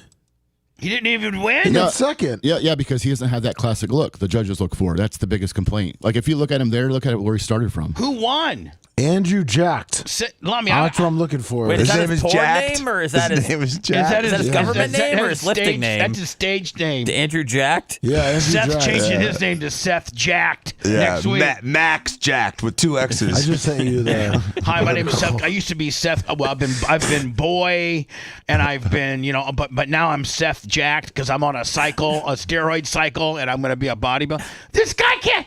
This guy won. Yeah. This guy sucks. Well, at least this doesn't look AI. Looks like it matches his bed, at least. It's official. Andrew Jacked has claimed the 2026 title. Oh man, there's this. I don't know about this. At the Arnold Classic, marking the biggest victory of his bodybuilding career. He looks like half the size of the other dude. After a strong but he's more proportioned. So you're saying like he's got that classic V like right down here, and he's got traps. And he does. Could you wear board shorts out there? You gotta wear a G-string. I think you got to wear a G-string. You want to show as much as possible. Frustrating 2025. Do you think Macho? Do they tie off their wieners to make them look bigger? I'm not sure. Season. I would. I'd get one of those I C put a sock rings in there for myself. You know those C rings that they give us with our pumps. Yep. Dan, you know the C rings, right? Yeah, I know what you're talking about. I You do the pump first? In the back, I'd be pumping myself up, then I'd C ring myself off. What's a C ring? A penis ring. It's a rubber band that you tie at the base of your penis. Oh my! And it then keeps it engorged full of blood, which means Okay. So imagine that forearm. Hot damn. Say if this let me just give you this analogy here, Seth. If this guy doesn't have a fist, this forearm isn't as rigid and Oh yeah, I know. I got it. Yeah. Well, if you so picture your penis. Oh, yes. If you could fist up your penis and get it that rigid and. Oh, I'm sorry I asked. All eyes were on Jacked to see if he could take the next step. Last year, he placed third at both the 2025 Arnold Classic and the 2025 Mr. Olympia, close to the top, but just short of the crown. This time, Andrew came back determined to change the outcome, and he delivered. Andrew Jacked stepped on stage with the trademark aesthetics that have made him one of the most exciting I competitors still think the other guy's bigger. Well, Macho, does it help that this guy's taller? Because this guy's 6'2". Yeah, that's what he said, the trademark aesthetics. His combination of towering frame, flowing symmetry, and improved conditioning had the Columbus crowd buzzing from the moment he hit his first pose. When the final scores were announced, that guy's a monster. But this Andrew isn't any Jack different, Bubba, than Miss Venezuela bitching that Miss Colombia got it. You know what I mean? 2026 It's discretionary. Arnold Classic champion. A breakthrough Yeah, I mean, some judges could like symmetry and a little bit more size and height, whereas do these lunkheads, do they get asked about like saving the world, like Miss America and all that? No, they don't ask these lunkheads nothing. There's nothing? They don't even say, "Hey, lunkhead, what's 2 + 2?" Oh, they should. they don't even know. Do they do a talent contest or anything? But they do say, "Hey, listen, if you had 4 plates on either side of the bar, then they can tell you within the exactly, what's that math? It's 405, buddy." proves he has officially arrived. Everything's about weights. You know what I'm saying? Among bodybuilding's elite. With this monumental win, Andrew Jack transforms last year's third-place finishes into a championship moment and signals that a new era contender has stepped firmly into the spotlight. Oh, so it shows you. We saw Nick Walker already, right? Yes. This is the guy who got third. Yeah. Jobber. I wonder, though, if they reward the fact that he's a returning former third placer to get first place. The next year that maybe this other guy has a chance. I sent you a quick video of them side by side. Oh, Kinda like in the pose off? Yeah. Oh, yeah, because they always do that in the pose off. So here we go. Oh, my God. That's like high-fiving during a threesome. That was weird, man. Hold on, so it's like what? It was like high-fiving during a threesome. How many times have you done that before? None, but I've seen it. Would you have you yearned for it? No, I haven't yearned. I've just seen before Pornhub got banned. I used to see it often. Before you had to give your ID to look at Pornhub. Oh, jeez, man. Well, in actuality, Macho Man, you're right. Like the one guy who the Nick guy, he kind of looks like a little guy compared to the big black guy who looks more like a monstrous bodybuilder. Right. I think the guy's height and just being a bigger dude, and then the classic V. This is what RFK whacks off to. Yeah, exactly. Well, isn't that what happened with Schwarzenegger when he won his first one with that shorter guy? Columbo. Yeah, Columbo.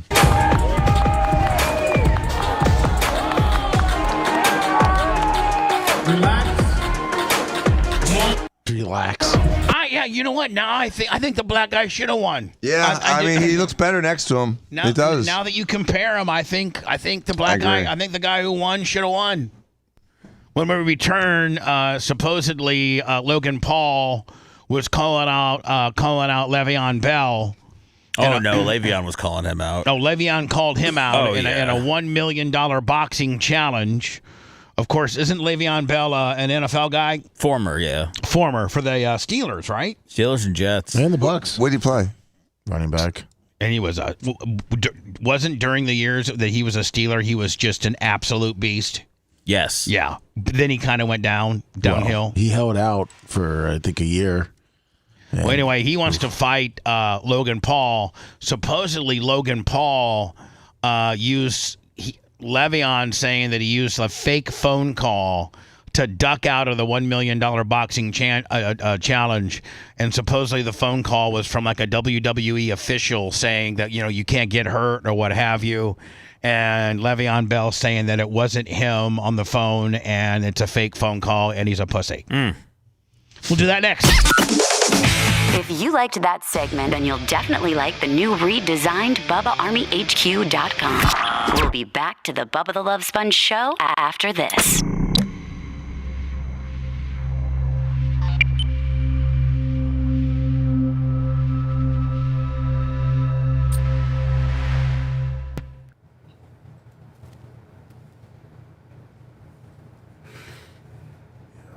That would suck. Imagine doing all that work to your body and get second or third place every year.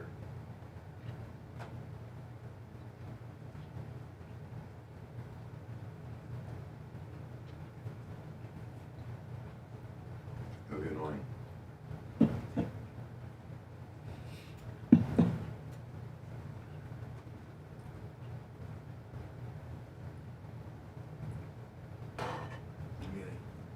I guess at that point you can't really do anything.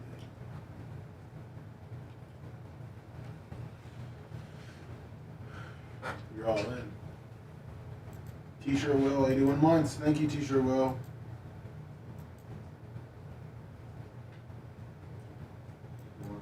$20. Woo!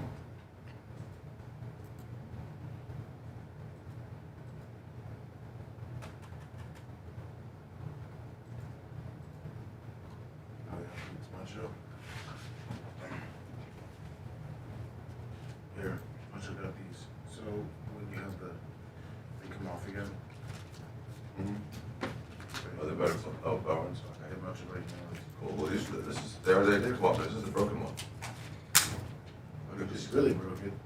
What you snapped off of it? It's more plastic breaking. Oh, where's my good ones?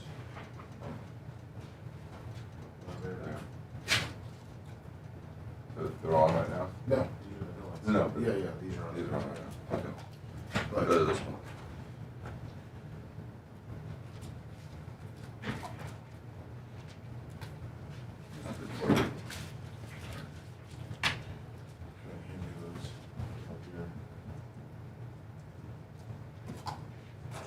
Thank you.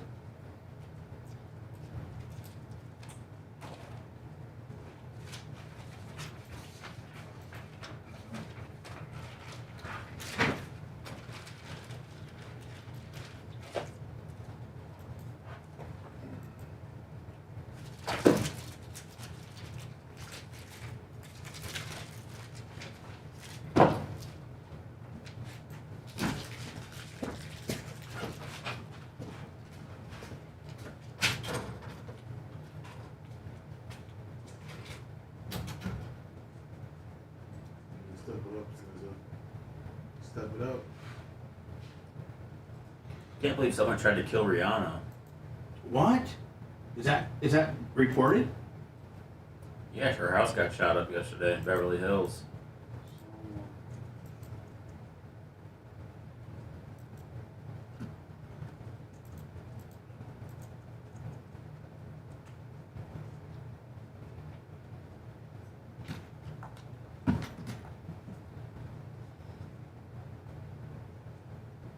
It was a woman.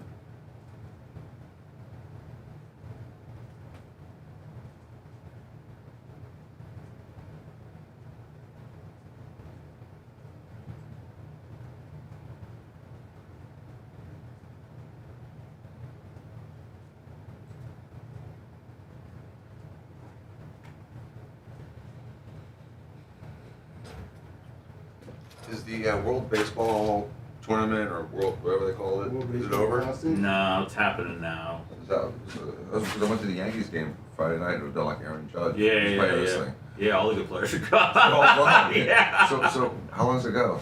It ends, the championship, I believe, is like the 17th. It's another week. Yeah. So they all stay there? They're all sequestered there? Instead of Where the are they spring playing? training? Are they in Japan? Right now No, Miami. They're playing in Arizona. I thought it was Miami. Well, there is some in Miami, but USA's in Arizona. So they're doing multiple stadiums? Yes, one's in Japan. Well, I mean, who's on two? Oh, so someone was right. He was like, are they playing in different cities? Yeah, I know they were in Japan. I thought it was just one tournament in like one city. I don't really get it, man. I don't get it either. Although I watched it. It was decent baseball. Watch this British pitcher strike out 4 guys and they pulled him and the next guy gave up 4 runs. The thing is, to tell how good of a job Seth did while you were off and keep Joe off the air. I'm not putting that on the air. Just tell him thanks for calling us. Yeah, everybody. There you go. it's tough because the teams don't want their players to, be going all in.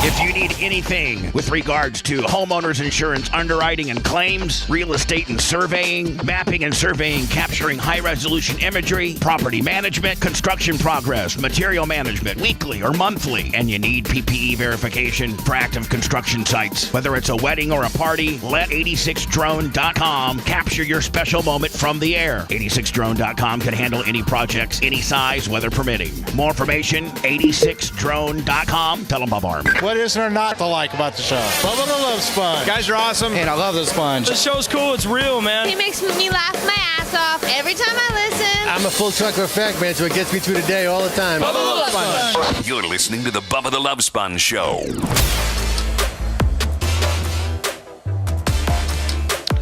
Don't forget to go to all of our platforms where we can post stuff. Twitter, X.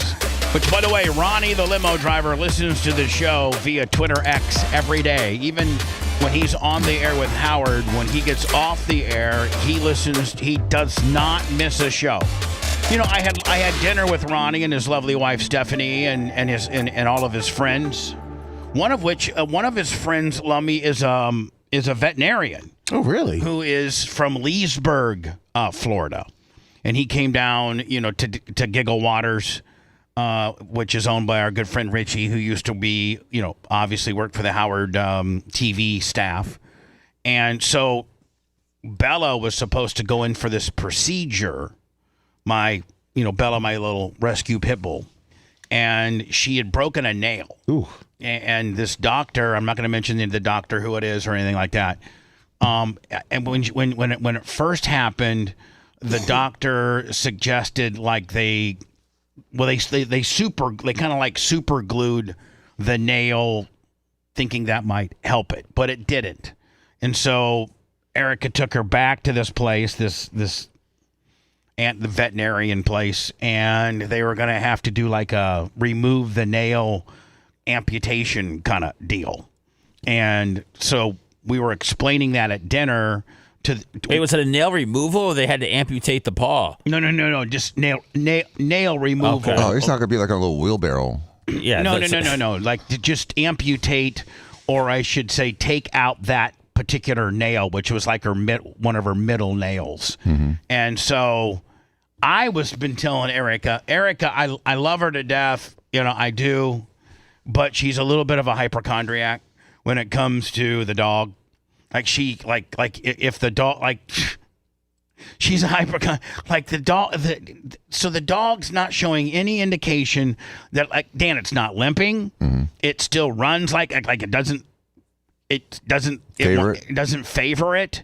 It doesn't, but the nail does look somewhat unstable, but it doesn't bleed and it's not hurting her and she doesn't favor it and the whole 9 yards. Well, Erica turns into kind of like a little hypochondriac, so she takes it back to the doctor. You can't tie it with a string to a doorknob and slam it? No, no. And so, the doctor I think the doctor finally was sick and tired of Erica bringing her back. That he's just like, I'm going to cut it out.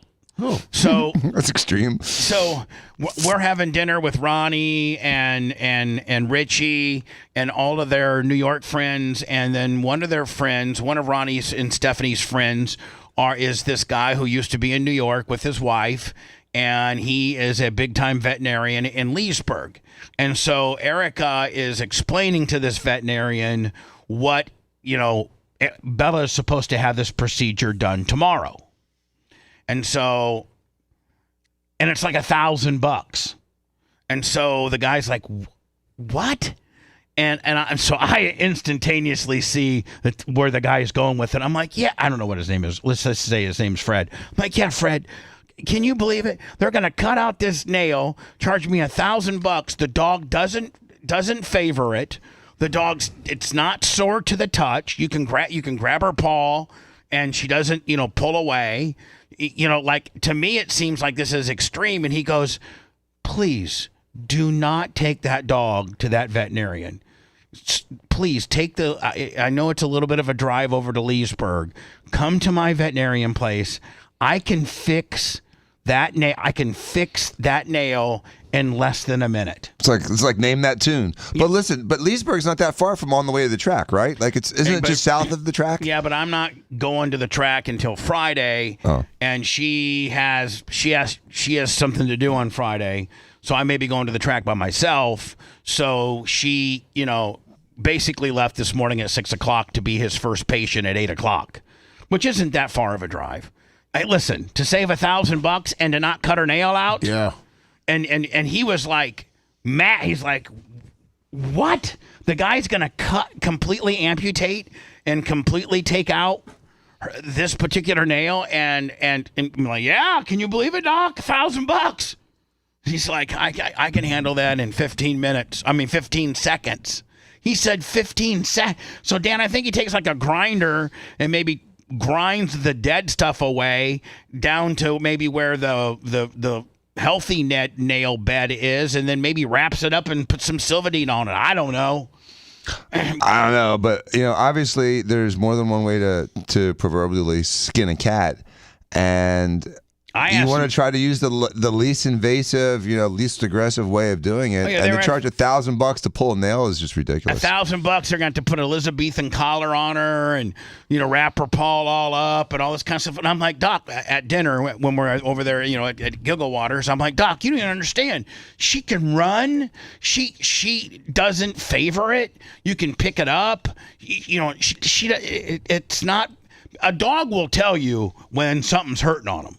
Especially their paw, because Dan, they usually will lift their paw up, or you can't grab it, or they're very sensitive to it, or something like that. So anyway, he could charge you $500 today, and it'd still be a deal. Yeah. I'll probably get charged nothing because he's Ronnie's friend.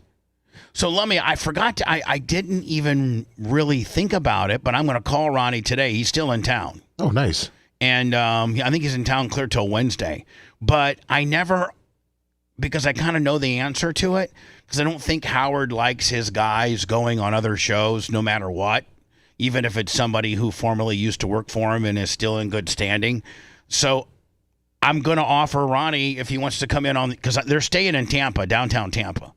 And so I'm going to offer Ronnie if he'd like to come on the show. I know the answer is going to be no, but I should at least throw that offer out. Yeah. Don't you think? Yeah. Yeah. So anyway, Ronnie, the limo driver, I am so thankful that you listen to the show, watch the show every day. And we were going through the show. Guess who Ronnie, the limo driver's favorite person is? Gene Lasker. Wow. Gene second. Seth. Dr. Dan Diaco. Jay Diaco? Okay, it's Babyface. Brian the Babyface Matroni. Wow. Then Gene Lasker. Then Seth. Then Dan. Nice. I had him rate them all. This is Ronnie? This is Ronnie, limo driver. Yeah. So, Dr. Dan looks disappointed. I do have a. Next time he has a problem, you can call Brian. No, stop. Would you stop? That's exactly. I'm playing, dude. No. Here's what he said. As far as the show, that's how, because he's in radio and he understands. He goes, but Dan did me the biggest solid in the world ever, and my wife's breasts are like just there's women in Vegas that have had their breasts done from other plastic surgeons that when they see my wife's breasts, they say, who in the hell did those? And she not anybody from around here, all the way in Tampa, Florida. So he still lives and dies by your work. He can't thank you enough for doing such a great job on Stephanie's boobs. But he still likes Brian More, is what you're saying. Well, yeah. show I can't remember the name of the doctor, but if you need a lawyer, call this guy Brian. Le'Veon Bell calls out Logan Paul for man. My brutal honesty gets me in so much trouble. I'm not in trouble. That was bad. I'm playing, man. You could care less. You could care less. You should. You should. I could care less. Let me know. Is this the call that supposedly? Don't even know where that's coming from. That's the call.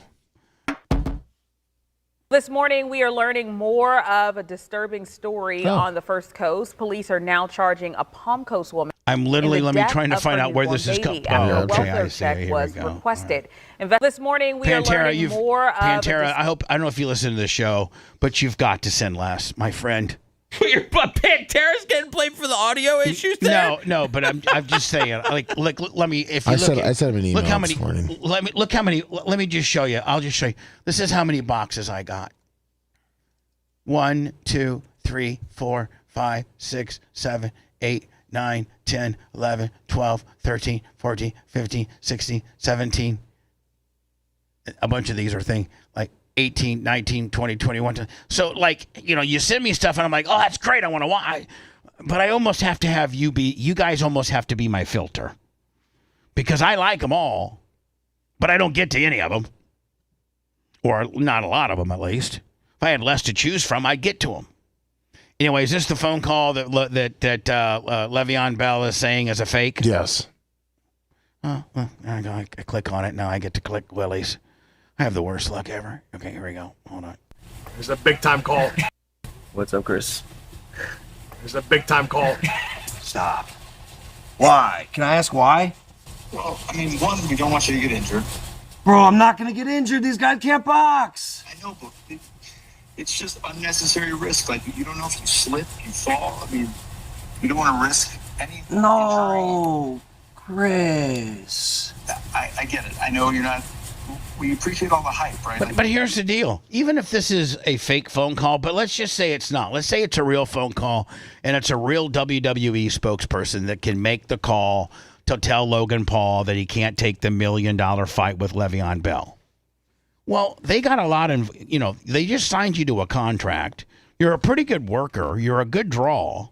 And what's the upside to fighting Le'Veon Bell in the world that you live in? Now, there's an upside in your brother's world because he's denoted himself as a boxer. Okay, that's great. But, sports, wrestlers can get hurt doing out of wrestling type things. And so they just gave you your first contract. You're a pretty, you're a top of the card draw.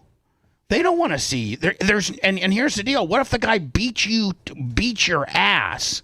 What's that saying for here? The WWE has built you up to be this tough guy, and you're a hell of a worker. And I will tell you, man, he has really surprised me with how good of a worker he's become. He really has. And Seth, in my opinion, there's no upside to him fighting this guy in fear of, one, if he did get hurt, but two, more importantly, what if he got his ass kicked? What does that do to his character? I'm not sure any real life stuff necessarily has an impact on his character at all. He just has a point to prove because he had said that, or him and Tom Brady are going back and forth about, who's better athletes, NFL players or, wrestlers. And Tom Brady said that, being a wrestler is cute, but it's nothing compared to what they're doing. And this is all hype and fluff to promote their flag football game that's happening in Saudi. But he started having a bunch of football players coming after him, coming out of the woodwork that wanted to fight him. Oh, after the Brady incident. To try to prove it. So, so he picked Le'Veon Bell, and there was another guy. So okay, I didn't know there was a backstory to it, going back to the Brady saying that wrestlers are cute, but you're not nearly the caliber athlete of an NFL player, which I would agree with Brady, in my opinion. I'm not sure. I don't, it's, as somebody who's not an athlete, it's tough for me to say who's a better athlete between the guys. Dan, you've been around NFL players as you were a doctor for the Buccaneers. Not that you've been around a lot of wrestlers in a wrestling capacity, but, a guy that makes a 52 or 53 man roster on an NFL squad is pretty much a stud. Yep, and they go into wrestling after they can't play football anymore. And I mean, even they don't do it when they're playing football. Even special teams guys, even that, those 20 guys that aren't starters but are special team, they're studs. I mean, they are absolutely studs to be on a 52. Is it 52 or 53? 53. To be on a 53-man roster on the NFL makes you such an elite athlete. And you're right. They go to pro wrestling when they're done with football. Yep. Brock Lesnar tried out for the Minnesota Vikings, didn't make it. Bill Goldberg, I think, played a half a season or maybe a season with the Falcons. And The Rock would have preferred to play NFL football, but he wasn't good enough. But it couldn't make it. Because he sucked. So, but he was a great wrestler. One of the best. Because it's scripted. Yeah, you're doing your thing, that's great, but you can't have you box. You're full-time WWE.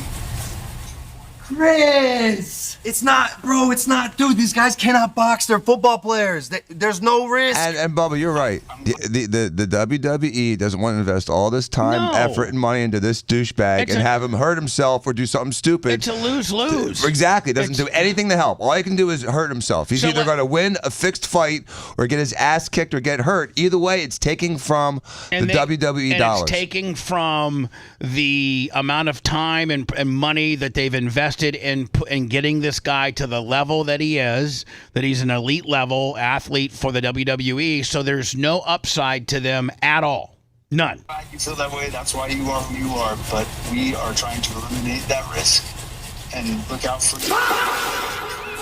Raw, we can WrestleMania, we can. Listen, dear Pauls, you guys can't do it all. Like literally, we're Pauled out. Us dudes that watch sports, we're Pauled out. You can't do it all. You're not the best at everything. You're good at some stuff. Like your brother. He sucks as a boxer. He's horrible. You, on the other hand, you're a good wrestler. Stick with that. You're good. You've gotten good. Stick with that. Quit trying to be something you're not. You guys could literally walk away from both of the sports that you participate and live just on your YouTube money and your social platform presence that you've built. That in itself is probably $100 million business. Problem is, Bubba, is neither he nor his brother can take the word no. You're right. And they're so entitled that they don't like to hear the word no. And so, sorry, guys, every now and then the answer is no. People need to deal with it. Oh, man. Is there any way I can convince you? What if I cut you guys, what if I cut the WWE in on my winnings? Because I'm going to make $2 million in a weekend. We're good. We're good on the money. Yeah, talk to a multi-billion-dollar corporation. Hey, my loyalty's with the WWE. I'm a good independent contractor, brother. Whatever you guys need. And if you need me to shut it down, I'll do it. All right, see you Monday, Chris. Bosses ain't happy. Shit. I got myself into a situation. At the end of the day, I'm a WWE superstar, and my loyalty is with the WWE. If I do not have their blessing to do some extracurricular activities... I don't necessarily know that that's fake. If I'm Le'Veon Bell, I don't know that that's fake. That seems pretty legit to me. Well, he's streaming and stuff, that he gets a call from... Yeah, perfect timing. Yeah, well, you know what, Seth, as you break it down, you're right. He's streaming, it's perfect timing, it's when he's... Yeah, you're probably right. The guy on the phone wasn't that great of an actor. I appreciate the try, though. If it would have been like Triple H or, one of the big-time guys that make big-time decisions, that might have been more believable. But then they wouldn't allow you to have them streamed. They wouldn't want that conversation on stream, right, Seth? Like the ones that can probably really make that call probably wouldn't want it streamed. So I think that brings to the Remember how much heat Hogan got when he called and he put her the Vince McMahon's assistant on speakerphone? Do we have that? Yeah. Yeah, so Hogan was in studio and Vince McMahon's assistant secretary called and wanted Hogan's opinion about the Hall of Fame, on who gets in the Hall of Fame, and Hogan put her on speakerphone. And it went over. Remember that? Yeah, he got a lot of heat. He got a lot of heat for that. Do we have that as a video? If not, yes. We need to send that over to the Orlando guy immediately. Listen, all of us. Seth. This morning we are learning more God of. Damn it! You know what, Lummy? I'm just going to go ahead and this story keeps firing itself. So I'm just going to go ahead and play it because I felt somewhat. The Florida woman kills her baby shortly given birth. Oh, no. So I figured that was something I wanted to cover, and it keeps firing itself. So I might as well just play it and get it and then be done with it. This morning we are learning more of. Now, Dan, is that murder? That's murder, isn't it? Depends on what state you're in. Well, Florida. Florida would be murder. California, they'd be like, New York. Is New York the one with the most lenient? They're very lenient. There's a couple states that are probably a little more lenient, but this was the controversy a few years ago when they were talking about literally third trimester abortions. Not just third trimester, like after birth, like abandoning a newborn and letting it die. Oh my God! Now, were there states that did allow that? There's states that arguably allow that now, according to the law. It's just it's a difficult thing to sort of You got to be a monster of a person to see a baby through through birth. Like you've raised this, you've been through the 9 months, you've popped it out. It's closer to 10 months, Bubba. It's like 40 weeks is closer to 10 months. It's a long time to live with that baby inside of you.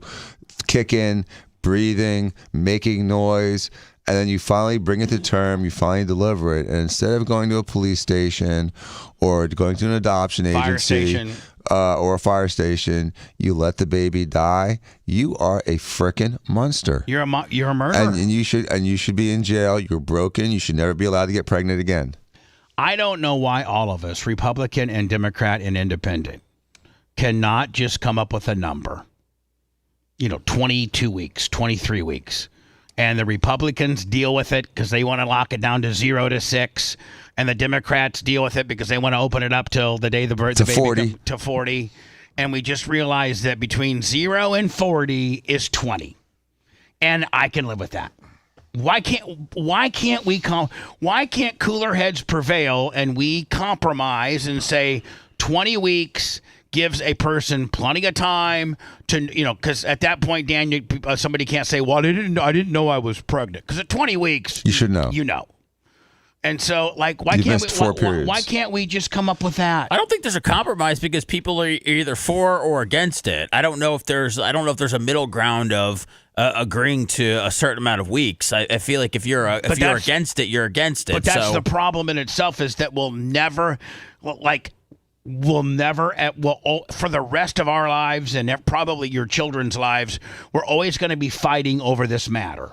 Well, the other thing is fighting is when is it life? When does the life start? And so there's 3 separate moments that you can consider. So are there 3 arguments with that? There's 3 arguments, and the last when life starts. The last one I'm going to tell you is something that you've never thought about, but makes the most sense. And I learned it helping my daughter study in religion when they were talking about this controversy. And so the first moment. Hold on. The question is, when does life start? Right. All right. Go ahead. So traditionally, the anti-abortion people think that life starts when there's literally a visible flash of light as the egg is fertilized. There's literally a chemical reaction that produces a flash of light. You can tell if you're monitoring an egg the moment it's fertilized. And some people believe that life begins there. On the opposite. So you would say, to simplify that, Dan, upon fertilization. Upon fertilization. Right. Was when the when the sperm burrows into the egg, there's life. Nope. When the sperm, because multiple sperm burrow into the egg, when the sperm gets into the nucleus of the egg and actually combines, once that, because an egg can let in more than one sperm, but the nucleus can only let in one sperm. When that nucleus lets that egg in, when the nucleus of the egg lets that sperm in, that's life. That's when, and there's literally a flash from like zinc and some other chemicals in part of this reaction, and you can see the moment it happens. Okay. That is life. Okay. Now, that's A. Okay, and we're going to go back and forth. Now, on the extreme of the other side, some people think, life starts at birth. When the baby pops out of the vagina. When the baby pops out of the vagina. And that's also a valid argument. Then there's the argument that a lot of people have accepted as viability. Like when that fetus can survive outside of the uterus. And that number has moved with technology. It used to be like 26 weeks. Now it's closer to 20 weeks. As we've gotten better with medical advancements, we're able to keep babies alive that are only 20, 21 weeks old. That was not possible 25 years ago. What about the argument upon the first heartbeat? Again, that's also an argument. But here's where the real I think distinction is, and this hasn't been mentioned by any of us right now. I sent you a video of the light flashing thing. It's implantation, because that's the last necessary step for a baby to be viable, is for it to implant. So a lot of eggs are fertilized, but they don't get implanted into the uterus, and so they never have a chance of life. So arguably, the viable life starts after fertilization and after implantation, which is about a week to 8 days after fertilization. Well, that's like 2 weeks. So that'd be like 2 weeks. But that's okay. There's that light spark. When a sperm enters the egg, a burst of light appears. So they're saying, Dan, some extremists say that right there, boom, is when life starts. Yes, and that is when life starts. That's just not when the viable life starts. Right. It becomes viable. And at what weeks does the heart usually beat? I want to say it's around 6 to 8. 6 to 8 is a heartbeat. Then 20 is viability, right? Mm-hmm. And 40 is full term. So you got 0. 8 days. You got 1 week. Viability, by the way, is like if your baby's born at 20 weeks or 24, it's like 10%. It's not like your baby's definitely going to live. The chances are small once the baby's born, and it goes up as the weeks go on. Yeah, at 28 weeks, it's like 80%, but at 20 weeks, you're right, it's like 10, 15%. But there are instances at 20, 21 weeks the baby can make it. So then there's an argument as to when life actually begins. Again, fertilization, it's a new distinct chromosome. It's a new distinct life.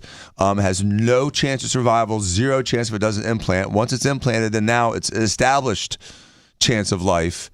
It has a chance of viability at 20 to 24 weeks. Don't forget the first heartbeat. Boom. Let them go with that.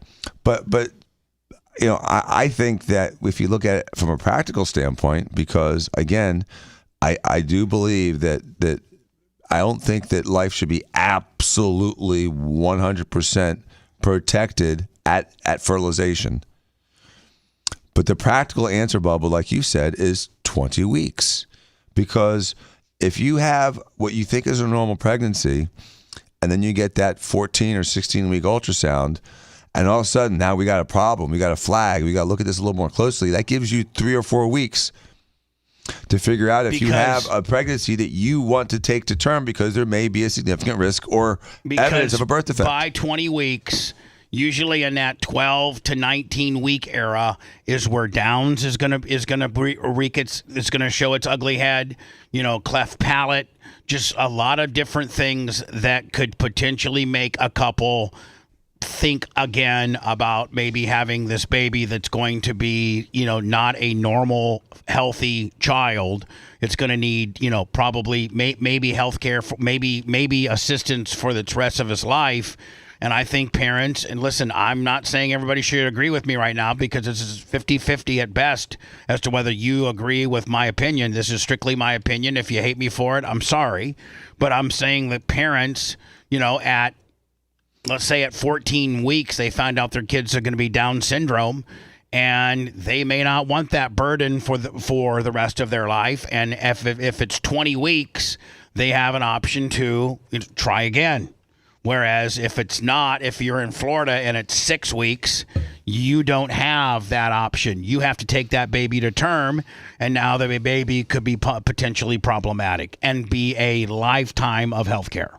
What about leaving it up to the mom and the doctor? No, absolutely. I mean, but they have to have a guideline as to what the cutoff point is. The mom and the doctor, right? Yeah, they decide. Yeah, they decide, but they have to have they have to be what if the mom and the doctor, if you live in Florida and the mom and the doctor have a conversation at 12 weeks, well, your window's already closed for your mom and for the mother and the doctor to do anything. So, I mean, the mom and the doctor have to have that conversation within wherever your living's rules are. I would just be more comfortable if that was up to, if it's legal somewhere. I don't know if you need to put a week on it. I think you can let the doctors and the parents decide. Yeah, I mean, unfortunately. Well, what's the latest you think it should be allowed? I'm not going to just pick 20. I think 20 is just an arbitrary number to pick. Do you think 30 is okay at that point when the baby? I'm not saying anything. I don't, there's a bunch of different things that can go wrong in pregnancies at any point. So, I have no idea. You're just saying leave it up to the doctor and the mom, right? I just think it would be take things on a case by case basis instead of just putting out a random number of 6, 12, 18. Yeah, but there's so many people that are getting abortions on a daily basis. There has to be some guidelines too. Like, at 39 weeks, is that too late? I mean, 39 weeks should be too late for an abortion. Well, I don't think doctors are going to do an abortion that's just murder. You're just pulling out a live baby and killing it. I mean, that's at 39 weeks. You say that, Seth, and I'm ashamed to admit that's not true. There are doctors that'll take a baby out at 38 weeks if you pay them the money.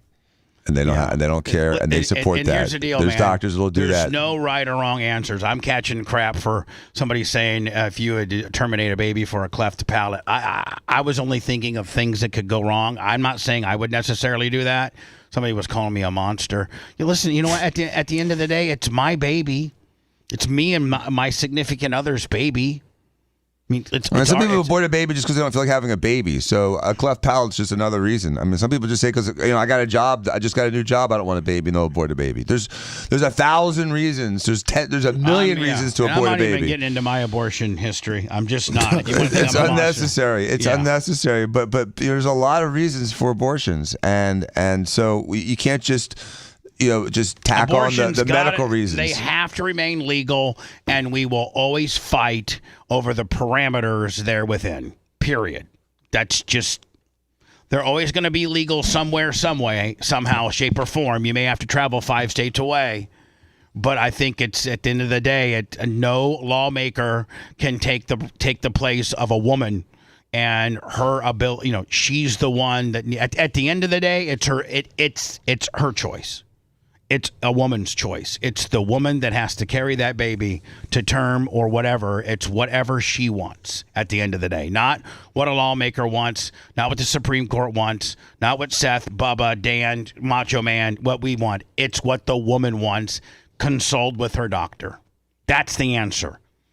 But we're going to argue about it until we die, until our kids die. All of time, I think that will be the biggest argument that our country always has.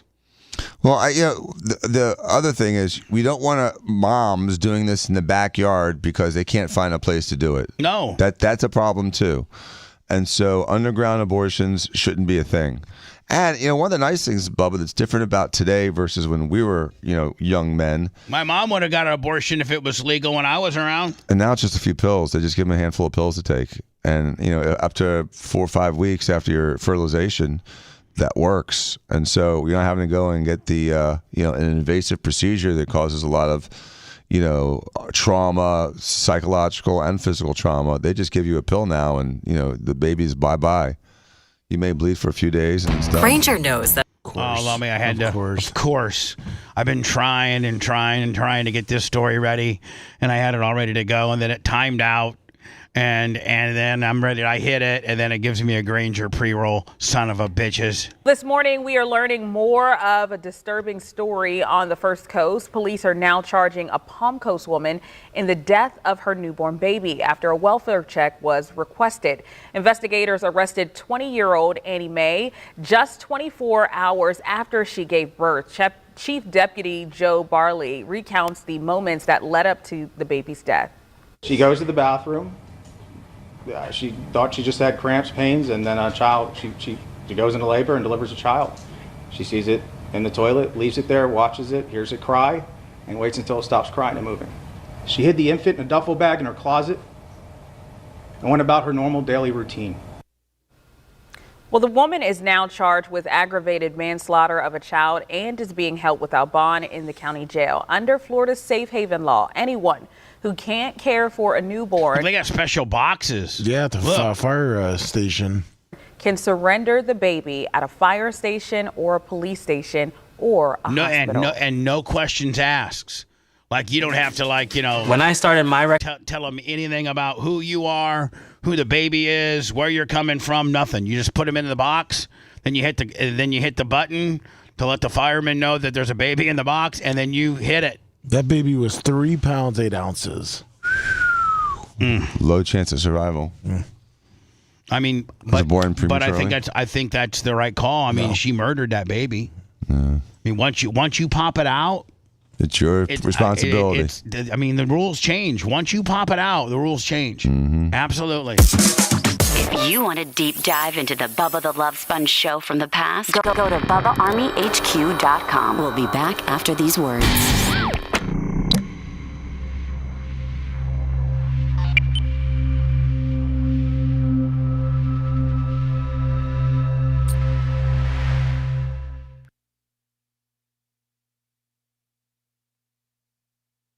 Yeah, let me go pee real quick.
Damn it.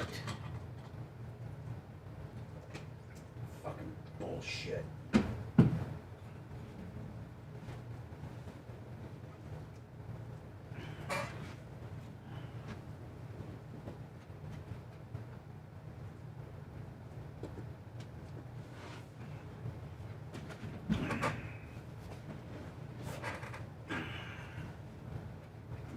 Fuck.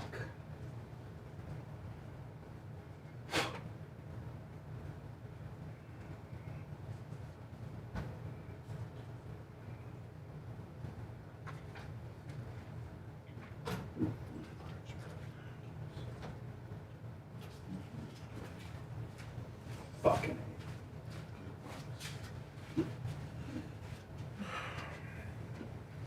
I'm so stupid, Lonnie. Good morning, Bubba Listening Show.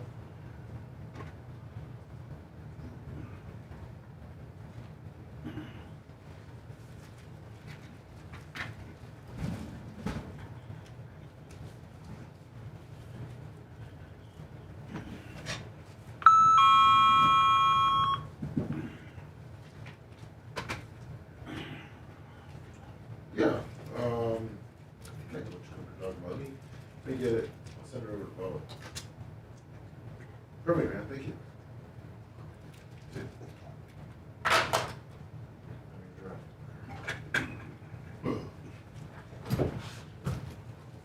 We're good. Oh, yeah, 30 seconds to spare. It's gonna take a lot of this. You're in Uganda.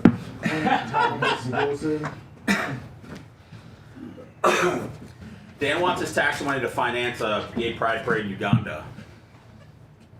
Oh, can't pay for the extra duct tape. I don't want to say what he said. We might need to use it first.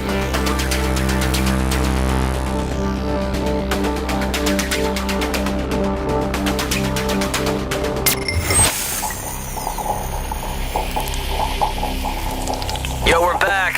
Oh, jeez. Come on. Don't listen to him. We hate him. Oh, man, this sucks. What the? I'd like to move this thing along. The Love Sponge.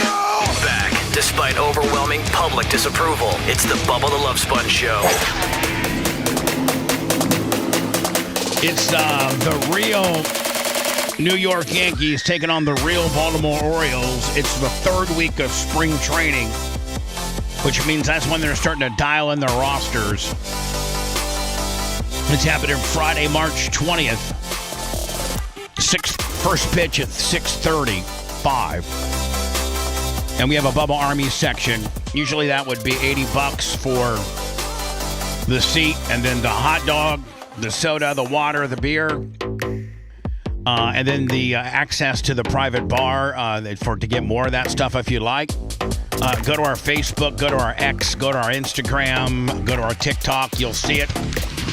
They advertise it, and you also have the QR code that'll scan and take you right to the Bubba Army section. Usually they're, again, $80, and these tickets are $45. So we'd love to see you out there. Appreciate it. We're all going to be there.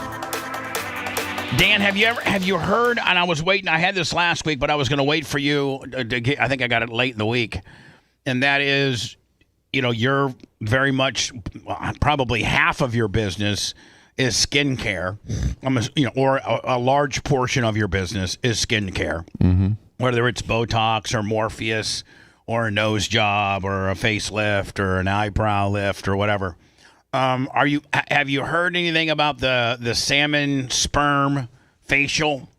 I mean, they were using, blood from foreskins of babies. They're using. I've seen salmon facial sperm before in the media, and I don't particularly do them. But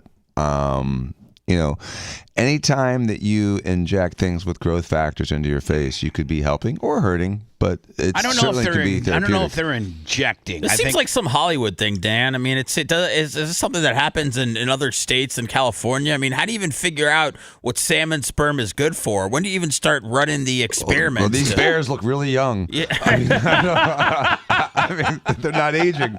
Look, that bear, he's a 15-year-old bear. He doesn't look a day over 5. Like, it's embarrassing that they were even able to figure this out, even if it even is true. Well, what they find is that they've tested salmon sperm, and they figure out what's in it, and they think, oh, that's got growth factors. It's got this. It's got that. Maybe we should try. But can they try it? I don't know that they can emulate it. I think it has to be the sperm. I think how do they collect it? They milk salmon. I've seen it before. They can get the eggs out. They can get the sperm out. They can do all kinds of stuff. Salmon eggs.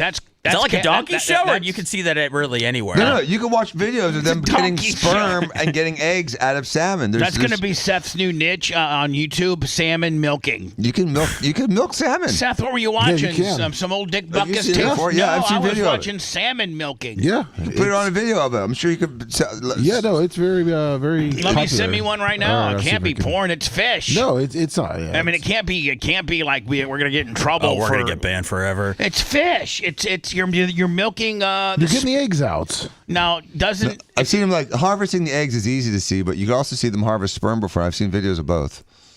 It's a tough job. Here's a woman I think that swears by it. Hold on here, let me see. Big animal vet. Sperm facial. So I'm gonna go try it. What is in it? What does it do? So it is polynucleotides, also known as salmon DNA, because it's extracted from salmon DNA, also known as the salmon sperm facial.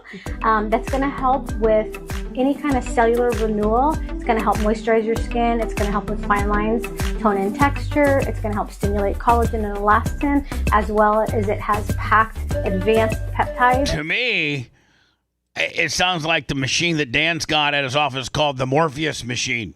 Like I would just rather do that, where they're injecting these needles to produce electric needles to produce collagen as your skin repairs itself.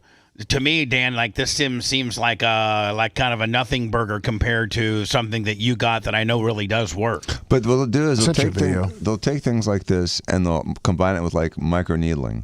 And that's how they're injecting it into your skin. Or you can just mix it with something called DMSO and your skin will absorb it. Including copper tripeptide. But what does a salmon have over a human that makes it so much special? Why wouldn't any sperm be just as productive? Yeah, why don't you take a human sperm sample, analyze what it's got, and then take salmon sperm and analyze it's got and compare Why not like a moose or a marlin? Like, why are we stopping with the salmon? Yeah, I think salmon are so easy to milk. Because you can catch them in volume, and it's something they've milked in the past. Seth, you can't catch a bear and milk it. Yeah, it's hard to milk a bear. But I sent you a video, but yeah, I mean, all you do with the salmon is you kind of just like push on its belly. Properties. Oh my goodness. It sounds awesome. It is amazing. So now they're penning it in. See, that blue thing was actually a little microdermabrasion right, sort so of. As she slathered on the lotion that had the salmon sperm, then she micro needled it into the skin. Exactly. Right? Exactly. I cannot wait to see what it looks like. Yeah. Yeah. Friend. Okay, thanks. Lummy, you sent me how they milk salmon. Yeah, if you go to I think it's 215 or 217. When they're taking the sperm out, the salmon makes the weirdest noise. Chinook salmon, that's the species. What a pervert. Yeah. They want. They're putting the females in one bag and the males in another bag. And the females, they're going to take the eggs and then they're going to take the sperm from the males and then artificially fertilize them back in the hatchery. So this is it. This is it right here. This is how they do it. Yeah. Let me see if I'm okay. I want to be maximized. Here we go. First up, the males. Is that all it was? Yeah. Like he was peeing white? Yep. It's more of ejaculating. It's right there. But yes. Look at the salmon. He's like, ah! Look at the mouth of the salmon when they get ready to throw him back in the river. Watch it. Look at Right now they're getting the sperm. I mean, was he catching a niz right there? I'm sure. Yeah. The salmon. Come on, man. I mean, Seth, I just report him, buddy. I don't make him up, bud. All it takes is a little squeeze in the right place to get these salmon going. And it's not just the scientists that can make it happen. But that's another story altogether. After all the sperm's been squeezed out, the males are released. Unfortunately, getting hold of the eggs isn't quite so easy. Steve, sir. They have to kill the females. All right, I've seen enough. I don't want to see. Jeez. I mean, salmon sperm milking is as far as we need to go on the show today, shock value wise. Seth, is Travis Kelce and Taylor Swift having a dust up? I mean, they're reporting it like they are. Have you heard anything? I have not heard of anything at all. The only thing I've heard is that Travis Kelce's probably coming back this year. This is Taylor Swift sleuths expose her relentless scheming and plotting. Fans revolt as singer and Travis Kelce desperately try to contain the fallout.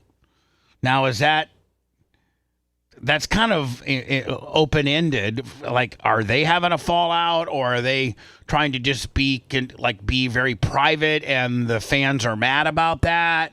Like, this leaves a lot to be desired, right? You mean from the headline? Yeah, it's alluding to the fact that they might have, they're having an issue. But then you also could read into it like maybe the fans are just mad because Travis and Taylor are so private and nothing really gets out. I was supposed to get married in June. I mean, it'd be odd to have problems. I know Dak Prescott and his fiance had problems. They broke up over the weekend over a prenup. I know about that football player and his lady. Really? But I haven't heard anything about the Taylor and Travis. Steve's here. Oh, okay. Hello, they broke Steve. up. How are you? Good morning. Good morning. So they broke up over a prenup? Yes. Yeah. Oh, so she didn't want to sign it, or it was too stiff. And so so she broke up over it. Something happened at their co-bachelor party. And you know that Taylor Swift's going to have a prenup. Oh my God! She'd be foolish not to. Absolutely.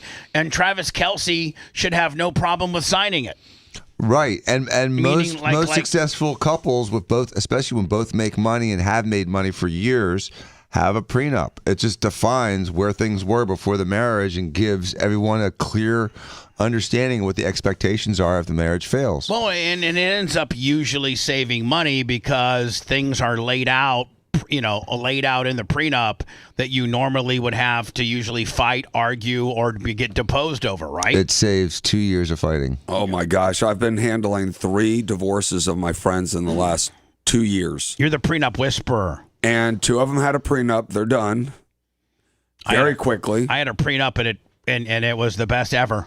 And one of them didn't, and his is going on the 3rd year. They've spent over $700,000 in fees. And the only people getting rich are the attorneys. And they really don't have. And that's $700,000, Stephen, that could have been divided amongst themselves. Mm-hmm. And one of them will always be an earner, but the other one will never get a chance to get that money again. And for both of them, I mean, the estate might be worth $3 million. They've blown 25% of their savings and money with lawyers. Crazy. I'm a big believer on prenups. It really saved my ass. Well, I helped all you boys get yours, because that's how I roll. Yeah, true. Mine was like a fifth. Ask Steve to move to his left. He's in Dan's shot. Oh, sorry, buddy. There you go. Is that good? That came from the Macho Man. That's perfect. Thank you, guys. Yes, perfect. Not trying to talk a lot of politics, but how do you not? When it comes to, I guess we're kind of we're not really in a war, right? Operation Epic Fury. Operation Epic Fury. And we're being told that the Supreme Leader's son is the person that's going to be in charge. Yes. And is he cool? Or if I was not cool. If I was the president, I would be like, well, that the apple probably didn't fall too far from the tree. You're always going to be mad that we killed your dad, and it's just going to go. You're probably going to tell me what I want to hear until I get the hell out of here in 2.5, 3 years, and then you're going to go back to torturing people and people living under the same type of being scared and the same type of rules and regiments that your father had. I mean, like Kim Jong-un. Is that who's there now? Yes. Isn't he just like his dad was? Yes. He just named one of his daughters as his successor. And then for this guy, the story out there has been that he's been treated for impotence, which I don't even know how that gets out there. Yeah. But this is the worst job in the world to have. He's dead. He's going to make it to the end of Trump's term. He's gone. So with Fox News alert on Americans in the battlefield. U.S. Central Command confirms that 3 American service members have died in action, and 5 others are seriously trying to get Operation Roaring Lion. This is a special. I thought it was gonna. The headlines had me that the Supreme Leader, the U.S. sanctioned, this guy's name. Named Iran's next supreme leader after father's death. I thought that's what it's going to be. Maybe they just take a while to get to it. Sunday edition of the Faulkner Focus. I'm Harris Faulkner. Hi, Harris.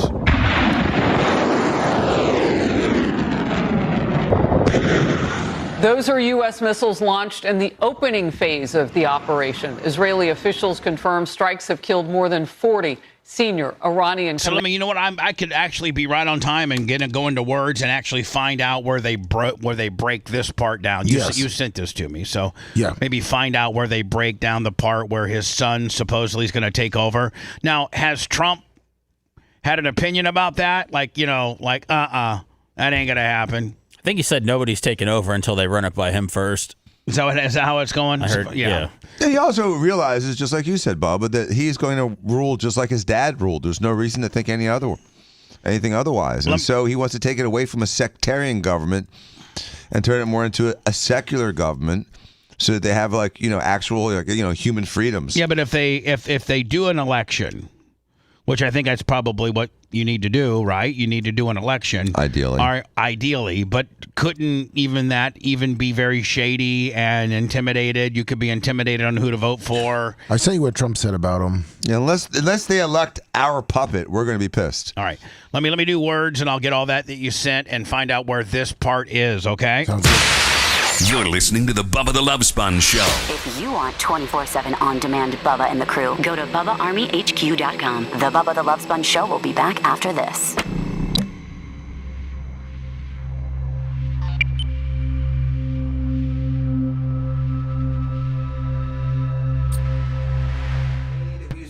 We used to pronounce it wrong 20 years ago? No. It's a different guy? I think it's a different guy. There's a lot of Khamenei's. Well, different guy. Khamenei, obviously, the guy 20 years ago is not rolling around. Two different guys? Yes. That guy's Yeah, his wife got killed too, so he's not too happy about it. Calling it justice for the people of Iran. The new leader? And speaking to one outlet this morning, wife? the president says the nation's potential new leadership, quote, want to talk. And I have agreed to talk, so I will be talking to them. They should have done it sooner. They should have given what was very practical and easy to do sooner. They waited too long. End of quote from President Trump. Iran's exiled crown prince shared his thoughts on the future of his country. Tua? Yeah. There's no question that this is a game changer. We've been waiting for all He's a this soft shell time. crowd. This is like full decapitation of the regime, and ultimately. He should be playing all those many years. He made a fortune too. God bless him. Springs, while citizens of their own government, that government now, big pieces of it are gone. Continue to intercept Iranian missiles. Let's begin with Chief National Security Correspondent. And she sounds like Laura Ingraham. She does. Are you trying to fast forward to see where this? Yes. And try to find. And now reports that 4 B-2 bombers flew from their home base of Whiteman Air Force Base in Missouri on a round trip to Iran and are now safely home. A senior U.S. defense official told me they dropped dozens of 2,000-pound penetrator bombs on Iranian ballistic missile sites that are hidden underground. The Iranians have mobile missiles. UAE, a mob tried to storm the U.S. embassy. Large Shia Muslims. How do missiles know exactly where to go? Been targeted by Iran, saying they are willing to talk. President Trump, the first time Cyprus has ever been targeted by Iranian ballistic missiles, likely fired from Tabriz in western Iran. There are reports that the Iranians have reached out to Oman, saying they are willing to talk. President Trump, as you just mentioned, just told The Atlantic that the Iranians have reached out and want to talk, and he is willing to talk to them. Israel's defense minister announced that Israel is now using stand-in weapons over Tehran and will now have 24/7 presence in the skies above Tehran. That means that they and the U.S. military have effectively suppressed the air defense systems over Tehran, leaders and forces. We reported yesterday meeting at Khamenei's compound. Fox says now operation had to be moved up based on intelligence and this target of opportunity, the meeting at Khamenei's compound. Fox has now confirmed the intelligence for that strike came from the CIA, who passed it to the Israelis. The New York Times was the first to report this. The man to watch is What's up, Bubba Army under my name? I was thinking your name. Okay. Look, I sent you. Fox fucking updated their story. They leave the fucking clickbait the same. They update. I know, just like we do. So, So I sent you a CBC talking about the new leader, and I'm sending you. So now that we've been talking about the new supreme leader, help us out here. What can you tell us about Mojtaba Khamenei? Well, he's somewhat of an enigma in the sense that he has no public profile. No one has really seen him in person, read anything, heard a speech by him. Obama did the but same he's known thing. to be someone who is effectively running the office of the supreme leader. His father was a figure who was at all the decision-making moments of his regime for the last 15, 20 years, very closely connected to the Revolutionary Guard Corps, someone who represents continuity. I sent you Australia too. They did a quick piece on it. Oh, really? Supreme leader of the country. We have breaking news. this would probably be the one to do it, not this one. And we didn't declare war on Iraq during Desert Storm or Desert Shield.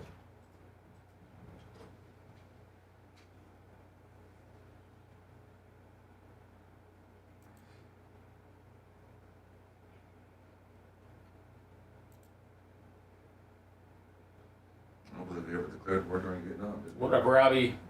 I think we declared war in Germany and Japan since the 40s. Not even Iraq? No, I don't think we declared war in any of those fucking conflicts. Korea, Iraq. I think they approved it though. They didn't declare war, is what I'm saying. Right. That's what they're talking about. They declare war. They did not declare war since World War II. Because it's laughable because we've had 2 major wars since then.